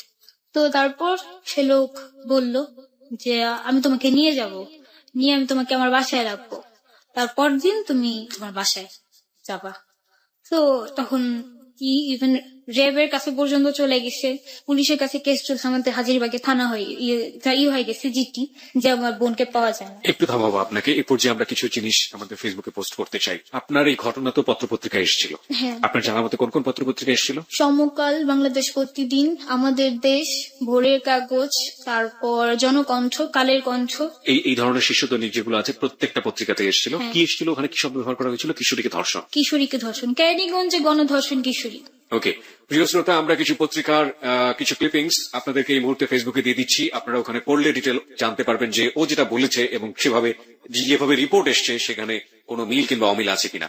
আমরা আমাদের ফেসবুকের ঠিকানা আরো একবার আপনাদেরকে বলে দিচ্ছি। আমাদের ফেসবুকের ঠিকানা হচ্ছে www.facebook.com/abcradiofm89.2। আমি আবারও বলছি www.facebook.com/abcradiofm89.2। ওখানে যাবেন, যাওয়ার পরে আপনি লাইক দেবেন, লাইক দেবার সঙ্গে সঙ্গে আপনি যাহা বলিব সত্য বলিব, এবং একই সাথে এবিসি রেডিওর মূল যে ফ্যান পেজটি, সে পেজটির মেম্বার হয়ে যাবেন।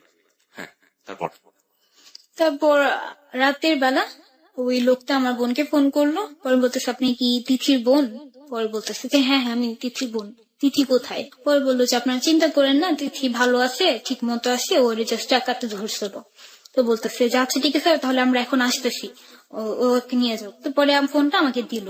পরে আমি বললাম যে আপু আসা লাগবে না। আমি রিয়েলটা বলি নাই, কারণ হচ্ছে কি যে আমি যখন ওখান থেকে ব্যাক করি ওই নদীর থেকে, চর থেকে যখন আমাকে নিয়ে আসে, তখন এই সিনিয়রের থেকেও আরো সিনিয়র ব্যাচ আসছিল, যেখানে পুরা নদী নৌকাতে ভরে গেছিল।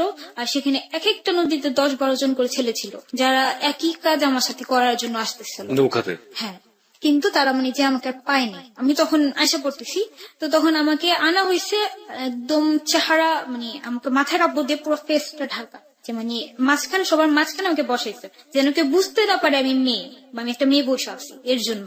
তো তারা লাইট মারতেছে, এটা ওটা করতেছে যে কে যাচ্ছে দেখার জন্য, বাট দেখতেছে যে অনেকগুলো ছেলে, এর জন্য আর থামায়নি। তো তাদের প্ল্যানিংটা ছিল এটাই, যে তারা যখন বড় মানে সিনিয়র ব্যাচ পাঠিয়েছে সে ছেলেগুলো, তো তাদের নিয়ে ছিল যে তারাও একই কাজ করবে, করার পর যদি আমি বেঁচে থাকি তারা আমাকে শেষ করে দেবে, কারণ যদি বেঁচে থাকি আমি ওদের আমি প্রমাণ হয়ে দাঁড়াবো। তো এছাড়াও জুনিয়র ব্যাচও ডিসাইড দিয়েছিল আমাকে মেরে ফেলার। তো এক ফ্রেন্ড আরেক ফ্রেন্ডে বলতেছে যে মারতে হলে তো দুজনকে মারতে হবে, একজন মারলে আরেকজনের সাক্ষী হয়ে থাকবে, আরেকজন মারলে আরেকজনের সাক্ষী হয়ে থাকবে। তো ওই যে ছেলে ছিল যে আশিক, ও খুব চালাক, বলে যে মেয়েটারে শেষ কর, ছেলেরে কোনোভাবে বুঝায় নেওয়া যাবে, যেমন মানে ওদের নিয়ে ছিল গুসটুস দিয়ে কিছু করা যাবে, বাট মেয়ের তো সবকিছুর মাঝে প্রমাণ পাওয়া যাবে আমরা কিছু করছি। মেরে শেষ করবে। পরে বলতেছে যে না, মেরে শেষ করা যাবে না, আমাদের তো সিনিয়র ব্যাচ আসবে, সিনিয়র ব্যাচ আগে আইসা নিক, তারপরে তারা ডিসাইড করবে কি করা যায়। সিনিয়র ব্যাচ আসার আগে আমি এসে পড়তেছি, তো তারা ডিসাইড মানে তাদের হাতে ছুরি টুরি সবকিছু ছিল, তাদের লাইট জ্বালানো, তো আমি দেখতেছি সবকিছু। তা আমি তো খুব ভয় আছি, আর সম্পূর্ণ তখন নৌকা নদীর ঘেরাও ছিল আমাকে ধরার জন্য। তো এই পর্যায়ে যদি কোনো মহিলা বা কোনো মেয়ে যদি ওই নৌকা দিয়ে আসে, তো তাদেরও তারা আটকাবে, মনে করবে আমি সে মেয়ে। তো আমার বোন যদি আসে, তো অবশ্যই আমার বোনের নৌকা তারা আটকাবে। তো এই জন্য আমি বলছি যে না আপু, তুমি আজকে এসো না, কাল সকালে এসো। তো সকালে যখন আসে, সেদিন পহেলা বৈশাখ, আমি অনেক কিছু আশা করছিলাম যে পহেলা বৈশাখে আমি সাদা শাড়ি পরবো, লাল গহনা পরবো, ঘুরবো, এখানে যাবো ওখানে যাবো। কিন্তু আমার সেই স্বপ্নটা সেদিন 13 এপ্রিল পুরাই ভেঙে গেছে। বৈশাখীর যে ঝড়, সেই ঝড়টা সেদিন রাত্রে আমার উপর দিয়ে গেছে, যার কারণে বৈশাখীর দিন আর কোনো ঝড় আসেনি। তো ওই লোকের বাসায় গেল, তো আমার বাবা তো বলতেছে যে দুনিয়াতে এখন এত ভালো মানুষ আছে যে একটা মেয়েরে পাইছে, সে লোক তার মেয়েটাকে তাই নিছে, লোকটা না জানি কত ভালো। তো গেল, যাওয়ার পরে লোক তো খুব ভালো ব্যবহার, নাস্তা টাস্তা খাওয়াইলো, সবকিছু করলো। পরে আমাকে বাসায় নিয়ে আসতেছে যখন, তখন শীতে দাঁড়িয়ে আমি আমার বোনকে বলতেছি যে আব্বু, আমার তো প্রবলেম হয়েছে, আমি একটু হসপিটালে নিয়ে আসেন, আমি হাঁটতে পারতেছি না, আমি কিছুই করতে পারতেছি না। ওই বলতেছে যে কি হয়েছে তোমার, বলো আমারে। তুমি বলতেছি যে হসপিটালে নিয়ে যান না, ফার্স্ট টাইম কিছু বলতে চাইনি। ওই বলতেছে যে হসপিটাল নিয়ে যাবো কেন, তোমার ব্যথা উঠছে পেটে? আমার পেটে আমার এমনি ব্যথা ছিল আবার গ্যাস্ট্রিকের। তো বলছে ব্যথা উঠছে, আমি বলি কি না, আমার রেপ হয়েছে। তখন ডাইরেক্ট আমি আমার বোনকে বলি, তোমার বোন তো পুরেই আচমকা খেয়ে ওখানে দাঁড়ায় যায়, প্রচুর চিৎকার করে কান্না করে। কান্না থামায় আমি বলি যে নিয়ে যান, আমি একটু জলদি নিয়ে যান। তো তখন ওখান থেকে বের হইতে হলো, আমাকে নৌকা পার হয়ে বের হতে হবে। তখন আমি এই কামরাঙ্গি চরের নবাব চর থেকে আমি কেরানীগঞ্জ এসে পড়ি। কেরানীগঞ্জ নারিকেল বাগ। তো সেখান থেকে আমার পারাপার করতে হলে অবভিয়াসলি আমার নৌকাতে চড়তে হবে। তো সেই রাতের পর থেকে আমি নৌকা খুব ভয় পাই। তখন আমি বলতেছি যে আমি নৌকাতে চড়বো না, চড়বো না। পর আপু বলতেছে যে কেন চড়বো না, চলো তোমায় তো নিতে হবে। তো আমাকে নিয়ে গেল ঢাকা মেডিকেল কলেজে হাসপাতাল। সেখানে নিয়ে যাওয়ার পর টিকিট কাটার সময় বলতেছে যে কি প্রবলেম এর, তো বলে যে রেপ কেস। তো বলতেছে আচ্ছা ঠিক আছে, এটা তো এখানে না, আউটে হবে না, এখানে ঢাকা মেডিকেল কলেজের ভিতরে একটা এই ধরনের আছে ওসিসি, যেখানে হচ্ছে যে এসিড ক্ষিপ্ত মেয়েদের বা হাজবেন্ড টর্চারিং করে বা এরকম সেক্সুয়াল অ্যাসাল্ট কিছু ঘটনা ওইখানে নেয়। তো সেখানে আমাকে কি করাই দিয়ে দিল, সেন্ড করাই দিল, সেখানে নিয়ে যেতে হবে। তো সেদিন এত খারাপ অবস্থা, অথচ এখান থেকে হেঁটে আমার 12 তলা যেতে হয়েছে, 12 তলা থেকে আবার 1 তলা আসতে হয়েছে, আবার 12 তলা যেতে হয়েছে। তারপরে যে আমাকে ভর্তি রাখছে, ভর্তি রাখার পরে যা যা চিকিৎসা করার করলো, যেগুলো মেন সেগুলো, কিন্তু তারপর আমাকে কোনো চিকিৎসাই করেনি। যেমন আমার সেদিন শ্বাসের প্রবলেম হয়েছে, বাট আমাকে অক্সিজেন দেওয়া হয়নি, ইভেন আমার ব্লাড সম্পূর্ণ চলে গেছে, ব্লাডও ভরা হয়নি, কোনো স্যালাইনও দেওয়া হয়নি ওসিসি থেকে। জাস্ট কি করলো, ঘটনাটা শুনলো, ঘটনাটা কোন এলাকার, কেরানীগঞ্জের। সেখান থেকে কিছু পুলিশ কেরানীগঞ্জে ফোন দিল, মামলা হলো, মামলা হয়ে গেল। তারপরে 14 তারিখে আমি ভর্তি, 16 তারিখে আমার 2 জন আসামি ধরা পড়লো। এটা হচ্ছে রুবেল আর কাজল, যার ছবি আমার মোবাইলে আছে। একটু যারা ধরা পড়লো এদেরকে নিয়ে পত্রপত্রিকার ছবি এসছে কোনো? হ্যাঁ, কোনো পত্রিকায় ছবি এসছে এদেরকে নিয়ে? পত্রিকা ছবি আসে নাই, বাট আমার যে অপরাধ বিচিত্রা, যেখানে আমার ফুল কাহিনীটা লেখা, সেখানে ছবি দেওয়া আছে আপনার এই ওদের ছবি সহ? হ্যাঁ হ্যাঁ। আচ্ছা, আরেকটা জিনিস একটু জানতে চাইবো যে আপনি যখন আপনার মামলাটা নিয়ে নিল, তার আগেই তো এটা পত্রিকায় পাবলিশ হয়েছে না তারপরে পাবলিশ হয়েছে? তারপরে এটা তার পাবলিশ অনেক হয়েছে? পরে, কারণ আমাকে যেখানে রাখা হয়েছে, যেমন হচ্ছে যে 1 কিলোমিটার দূরে একটা কেচি গেট, তারপর আরেকটা কেচি গেট, কেচি গেটের ভিতরে ভল্ট, সেখানে মা বাবার সাথে কারো থাকতে হয় না, শুধু ভিকটিম থাকতে পারবে, এছাড়া কেউ না। ওকে, তারপর সেখান থেকে কোনো সাংবাদিক আসছে, অসংখ্য সাংবাদিক আসছে তিথিকে জাস্ট দেখার জন্য, তিথির কাহিনীটা শোনার জন্য, বাট ওনারা দিতে দেয়নি যে মেয়ের ফিউচারের কথা, এটা সেটা অনেক কিছু। বাট এই মিডিয়াতে না যাওয়াতেই আমার মামলার যা কাহিনী সেটা আমি বলতেছি, বললেই বুঝবেন। তো 2 জন আসামি গ্রেফতার হয়, তখন আমি হসপিটালে ভর্তি, অনেক অবস্থা খারাপ আমার, আমি ঠিক মতো হাঁটতেও পারি না, আর 15 দিন পর্যন্ত আমার কোনো সেন্স ছিল না। যেমন হচ্ছে যে আমি কথা বলতেছি মাঝখানে থেমে যাবো, তারপর আমি কোনো ছেলে দেখতেছি তো আমি পুরো চিৎকার শুরু করে দিচ্ছি, আমার বাঁচাও বাঁচাও, আমি এই ছেলে আমার এই করবে, মেরে ফেলবে, এখন আমার কি করবে। বা হঠাৎ করে যদি কেউ আমাকে এসে মানে আমার গায়ে হাত দিচ্ছে, তো আমি সম্পূর্ণভাবে আমি এরকম ভাবে বুঝাই যাই যে না, আমার সাথে কিছু করো না, আমি এমন কিছু করিনি, আমার ছেড়ে দাও, এবার তো ছেড়ে দাও আমাকে। তো আমি যদি টিভিতে দেখতাম নৌকা বা পানি, তো আমি সম্পূর্ণভাবে হয়ে যেতাম। 15 দিন পর্যন্ত আমার এরকম অবস্থা, মানে আমার বাবা ভাই আমি কাউকে করতাম না, সবারই আমি মনে করতাম এরকম যে তারাও মনে আমার সাথে এমনই কিছু করবে। তো এরকম ছিল যে আমার কিছু মনে ছিল, কিছু মনে ছিল না। ওই সেন্সটা যেদিন গায়েব হওয়ার কথা সেদিন হয়নি, বাট তারপরে ছিল না সেন্সটা, যে মানে অনেক কিছু মনে নেই, মামলার অনেক কিছু মনে আছে, যেমন আসামির অনেকের চেহারা ভুলে গেছিলাম, তারপর আবার মনে পড়ছে, হঠাৎ রাত মনে পড়ে, হঠাৎ রাত ভুলে যাই, এরকম। তো 7-8 দিনের মতো আমাকে ঢাকা মেডিকেল কলেজে রাখে। এখানে ভর্তি রাখার পরে আমাকে ডিএনএ টেস্টের পরে আলট্রাসোনোগ্রাম, যেখানে মানে প্রমাণ যত কিছুর জন্য সবকিছুর প্রমাণিত হওয়ার পরে আমাকে রিলিজ দেয়। তাও পুলিশের হাতে হস্তনত করে তারপর রিলিজ দেওয়া হয় সেখান থেকে। যেমন আমার যে আয়ু, সে আমাকে যে নিয়ে আসার পরে সেখান থেকে আমি বাসায় আসি। বাসায় আসার পরে আমার অবস্থা আরো বেশি খারাপ হয়ে যায়, অনেক অসুস্থ, প্রচুর, বিছানা থেকে উঠতে পারি না আমি। তার মধ্যে আমাকে ম্যাজিস্ট্রেটের কাছে যাইতে হয়েছে এই বয়ান দেওয়ার জন্য, যে আমার মুখের কাহিনী ঘটনা। সেখানে যাই, সেখানে ঘটনা দেই। তো দুজন যে গ্রেফতার হয়, সে দুজনের মধ্যে গ্রেফতার তখন থাকে, ওরা থানায় থাকে, এখন চালান করা হয়নি। তো তখন আমার আয়ু বলতেছে যে তুমি তোমার বয়ফ্রেন্ডকে গ্রেফতার করে দাও। তখন বললো যে তুমি তোমার বয়ফ্রেন্ডকে গ্রেফতার করে দাও। তো আমি বলতেছি কেন? বলে কি সবকিছু কর্ম তোমার বয়ফ্রেন্ড করছে। তো আমি বলছি আমার বয়ফ্রেন্ড করছে মানে কি বলতেছেন আপনি এসব? হ্যাঁ, তো আমার আয়ু যে বলতেছে যে তোমাকে বিক্রি করে ফেলছে, তুমি ওকে ধরায় দাও।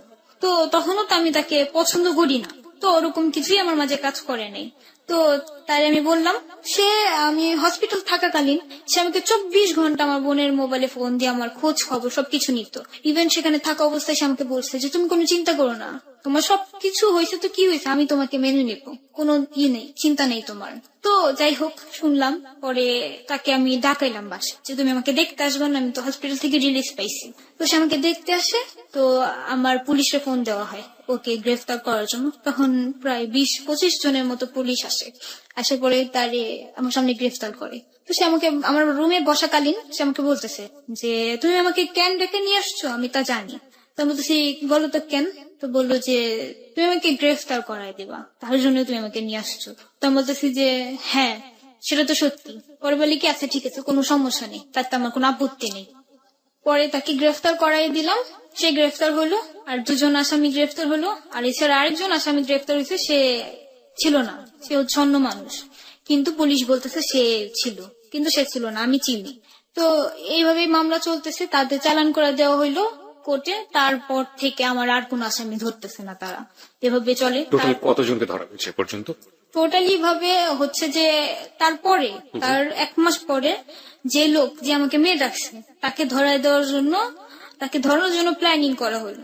যে আমার বোনকে বললো যে আপনি ফোনে কথা বলেন, সে লোকটা সুবিধা নেই।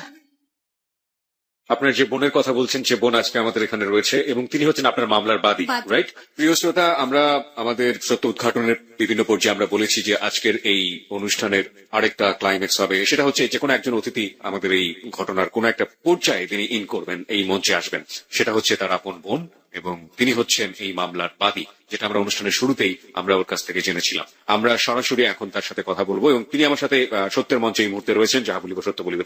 আপনার নামটা একটু প্রথমে বলবেন? আমার নাম নাজনীন বৈশাখী। নাজনীন বৈশাখী, আপনি আমাদের তিথির ইমিডিয়েট বড় বোন নাকি মেজ বোন? আমি মেজ বোন। যে বোনটাকে দেখেও সবসময় ভয় পায় সেই বোন? সেই বোনটাই আপনি? হ্যাঁ, মনে হয়। ওকে, আপনাকে দেখেও ভয় পায়। আপনি তো ওকে আনতে গিয়েছিলেন, রাইট? হ্যাঁ। এবং আনতে যাওয়ার পরে ও যে প্রসেসটার কথা বললো সেটার সাথে আপনি পরিপূর্ণভাবে জড়িত এবং আপনি ওকে কাছ থেকে দেখেছেন যে ওর মেন্টাল যে ডিসঅর্ডারটা হয়েছে। আপনার কাছ থেকে একটু অল্প করে শুনতে চাই, আসলে কি অবস্থা এখন মামলা বা সবকিছু মিলিয়ে অল্প করে একটু শুনতে চাই। ওর মামলাটা চলতেছে এখন, তো আসামিগুলো জামিন পেয়ে গেছে, যারা যারা ছিল, যাদেরকে ধরেছে তারাও জামিন পেয়ে গিয়েছে। হ্যাঁ, যাদের ধরছে ওরা জামিন পেয়ে গেছে। আর মানে দুজনেই ধরছিল পুলিশ। তারপর জুয়েল নামের একজন আসামি আছে, মানে ওদের সিনিয়র আসামি। জি। তো ওর যাইও আছে ওসি শাহজামান, উনি আমাকে বলছিল যে জুয়েলকে ধরায় দেওয়ার জন্য রং নাম্বারে কথা বলে। তখন আমি মানে জুয়েলের নাম্বার দিছিল, কিন্তু নাম্বারটা ছিল ভুল। তারপর আমি জুয়েলের সাথে কথা বলতে পারি নাই। তখন মানে আমার মাথায় প্ল্যানিং আসলো যে জুয়েলকে না ধরাইতে পারি, কিন্তু যে মুসলিম আছে যার উপরে মানে আমাদের এত রাগ, মানে খুব বেশি রাগ ছিল আর কি, যে মেয়ে ডেকেও মানে এত করছে, যার পাশা থেকে খারাপ আপনারা করছে। ওকে উদ্ধার করছি, উদ্ধার যে করেছেন। হ্যাঁ যার বাসা থেকে মানে ওরা উদ্ধার করছি। তো আমি তো ভাবছিলাম যে সে একজন ফেরেস্তা। জি। ওই লোকটার প্রতি আমার খুব রাগ লাগছে। তখন আমি ওর নাম্বারটা জানতাম। আমরা কিন্তু এর আগে মানে ওদের বুঝতে দেই নাই যে এই মুসলিম যে জড়িত আছে এটার সাথে, কিংবা তিথি যে আমাদের সবকিছু বলছে এটা মুসলিমকে বুঝতে দেই নাই। তারপর মুসলিম লুকায় ছিল আর কি, পালায় পালায় ছিল। ওদের বাসায় গিয়ে আমরা ওরা কখনোই পাই নাই, জি। মানে পুলিশও গেছে, পাই নাই যায় বাসায়। জি। তারপর মুসলিমকে ধরার জন্য আমি চিন্তা করলাম যে মুসলিমের নাম্বারে ফোন করি আর কি। তারপর রং নাম্বারে ওই মুসলিমের সাথে আমি কথা বলা শুরু করি। সে কিন্তু একজন মানে সিনিয়র একজন লোক, মানে আমার বাবার বয়সী যেটাকে বলে। জি। হ্যাঁ, সে আমার সাথে রং নাম্বারে কথা বলতে আগ্রহী। সে আমার সাথে রং নাম্বারে পরে কথা বলছে পরে আমি তাকে বলছি যে এমন এমন জায়গায় আসেন, যেমন ওই যে আহসান মঞ্জিলে আসেন, এটা থানার কাছে আছে। তো আমি শাহজামানকে বললাম যে মানে ওসি তদন্ত যে আছে বর্তমানে, ওই ভাইয়াকে বললাম যে ভাইয়া এরকম এরকম ওইখানে আসবে। তো উনিও বললো যে ডাক দেন, আপনি ডাকেন, ডাকার পরে আমরা আসবো। তারপরে ওই মুসলিমকে ওইখান থেকে ধরাই দিচ্ছে আর কি। মুসলিম আসছে আমার সাথে দেখা করতে। যে লোকটা মনে করেন একজন বয়স্ক, তার ওয়াইফ আছে, মানে তারপরে থাকা সত্ত্বেও মানে সে আবার একজন কতটা নারী লোভী, এবং মানে তাকে আপনি এটাতেই তো ধরিয়ে বোঝা দিলেন। যায়। হ্যাঁ, জি, ধরিয়ে দিলেন। এটাতেই তো বোঝা যায় হ্যাঁ, যে প্রমাণ সে হয়ে যায়। নারী লোভী একজন লোক। তারপরে মনে করেন তাকে আমি ধরাই দেই। এইভাবে মানে 3 জনকে ধরে। এছাড়াও মানে আরেকজন হজরত নামের একজন লোককে ধরছে। কিন্তু আমাদের তিথি আবার খুব মানুষ যাকে দেখে একবার মানে মনে রাখতে চিনে আর কি, চিনতে পারে। তা আমি বলছিলাম তুই অন্ধকারে কিভাবে চিনছিস তুই সবাইকে? তখন বললো যে ওরা যে লাইটে আছে না, মোবাইলের যে টর্চ ছিল ওটা দিয়ে মানে একজনের মারছিল, পরে চেহারা দেখছি। আর ভাগ্যবশত সেদিন ছিল চাঁদনি রাত, চাঁদ ছিল আকাশে, অনেক চাঁদ ছিল, তো মানে চাঁদের আলো ছিল অনেক। তারপরে ও আর কি সবাইকে ওই চাঁদের আলোতে দেখতে পাইছিল। আর এক একজন টর্চ মারছিল এক একজনকে, এভাবে দেখতে। মামলার বর্তমান অবস্থা কি, সবাই কি ছাড়া পেয়ে গিয়েছেন? মামলার বর্তমান অবস্থা হচ্ছে যে না, এখন মুসলিম আছে, মুসলিমের জামিন চাইতেছে বারবার। আর রুবেল ছাড়া পেয়ে গেছে। ওরা ছাড়া পেয়েও মানে আমাদের বিভিন্ন হুমকি ধামকি। তিথির তো এখন জীবনের কোন নিরাপত্তাই নেই। এখন আমরা ওইখান থেকে বাসা ছেড়ে দিব, ছেড়ে দিয়ে মানে আব্বা আম্মা তো খুবই ভয়ে থাকে সবসময়। আর আমি মানে যদি একটু ভয় পাইতাম এই মামলাটাই চলতো না। তো আমি মনে করি যে না, আমি এই মামলাটাকে ধরে ধরতে গেলে আমি অনেকটা, যার জন্য মনে করেন মামলাটা চলতেছে। তারপর ওরা কি বলে জানেন, মনে করেন এমনিতে আপনার আপোষের জন্য কয়েকবার কথা বলছে, আমাদের খুব টাকা পয়সা সাচ্ছে। যেমন ধরেন মেম্বার আমাকে মনে করেন অনেক টাকা সাচ্ছে, 50 লক্ষ টাকার মতো সাচ্ছে। যখন মানে ওনার ছেলে ছিল আর কি আপনার থানায় ছিল, একবার 50 লক্ষ টাকা সাচ্ছে, মানে ক্যাশ। বলে কি যে আমার মানে এটা দিবে আমাকে, মানে এটা সাথে সাথে ওনার ছেলেকে মানে কেস উঠাই ফেলতে। মানে তখন তো মানে আমার যে মনের অবস্থা আর এখনো যে মনের অবস্থা, এটা তো বুঝাই যাইতেছে। জি। আর আমার ছোট বোনের চেয়ে মনে করেন টাকা পয়সাটা, আসলে আমরা কিন্তু আর্থিক অবস্থা আমাদের খুব একটা সচ্ছল না, কিন্তু তারপরও আমাদের এটা চাই না। আমরা চাই এটার একটা ন্যায্য বিচার হোক, একটা ভালো বিচার, চরম বিচার হোক এটা। তুষারের কি হয়েছে?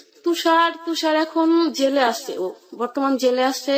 আর আমার মনে হয় যে তুষার ছেলেটা দোষী না, মানে যতটুকু বুঝছি আর কি, ফার্স্ট টু লাস্ট বুঝা গেল যে ছেলেটা খুব একটা দোষী না আর কি।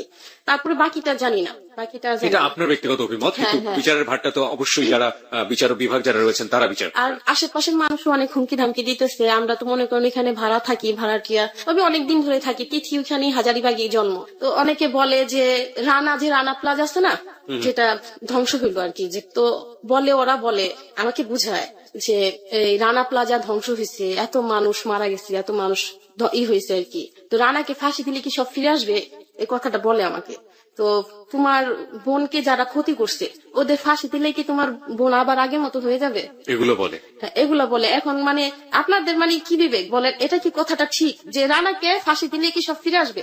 এই জন্য কি রানার কোনো শাস্তি হবে না?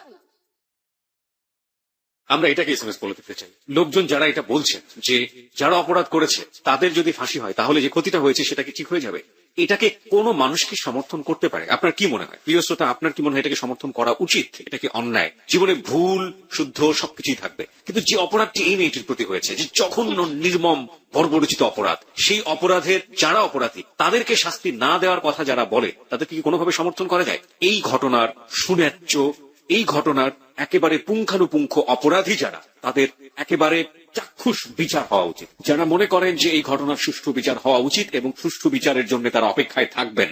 যদিও আমরা দেখেছি যে এই মেয়েটির প্রথম জীবনে অনেক বড় ফল্ট রয়েছে, ও সেটা স্বীকার করেছে যে, এবং সেটা অনেক বড় ধরনের গর্হিত অপরাধ, কিন্তু ওর জীবনের শেষ পর্যায়ে এসে সেটা যেভাবেই হোক না কেন যেটা হয়েছে সেটার একটি সুষ্ঠু বিচার অবশ্যই হওয়া উচিত। এবং সেটার জন্য যে ভদ্রমহিলাটি, তার বড় বোন যে লড়ে যাচ্ছেন, সেটার পেছনে আপনার একেবারে যুক্তিযুক্ত সমর্থন রয়েছে এবং আমরা বিচার বিভাগের প্রতি একেবারে উন্মুখ হয়ে রয়েছি যে সঠিক বিচারটি আমরা শেষ পর্যন্ত পাবো। যারা এটাকে সমর্থন করেন তারা লিখেন ইয়েস, YES, ইয়েস, এবং যারা এর বিরুদ্ধে কোনো কিছু বলতে চান তারা লিখবেন নো, NO, নো, লিখে পাঠিয়ে দেবেন 8920 নম্বরে। আমরা আপনাদের রেজাল্টের অপেক্ষায় আছি। আমরা দেখতে চাই যে আজকে বলছিলেন আপনি। আমার বোনকে যখন আমরা উদ্ধার করি তখন আমার ছোট বোন মানে একদম স্তব্ধ, মানে একদম যখন হাসপাতালে ছিল একদম স্তব্ধ। আমি কিন্তু দেখছি যে অন্য কারণে ও খুব কান্নাকাটি করে, কিন্তু এই ব্যাপারের পরে কিন্তু একদম পাথরের মতো হয়ে গেছে। ওর চোখে আমি পানি দেখি নাই। তখন আমি কিন্তু অনেক কান্না করছি, আমার মানে চোখে অনেক পানি আসছিল। আর আমি কান্না করে আমি বলছিলাম আমার ছোট বোনকে, কিরে তিথি, তোর চোখে কোনো পানি নাই? তোর চোখে কোনো পানি নাই কেন? তুই কথা বলিস না কেন? একদম স্তব্ধ হয়ে গেছিল। তখন ও আমার কান্না করে বলে নাই, আমাকে এমনিতে স্তব্ধ ভাবেই বলছিল যে, দেখ আপু, কাল রাতে এত চিৎকার করছি যে আমার কণ্ঠে কোনো স্বর নাই, এত কান্না করছি যে আমার চোখে আর পানি নাই। আমি বলি যে আমাদের সমাজে, আমাদের বাংলাদেশে কি কোনো বিবেকবান মানুষ নাই, দেশপ্রেমিক নাই?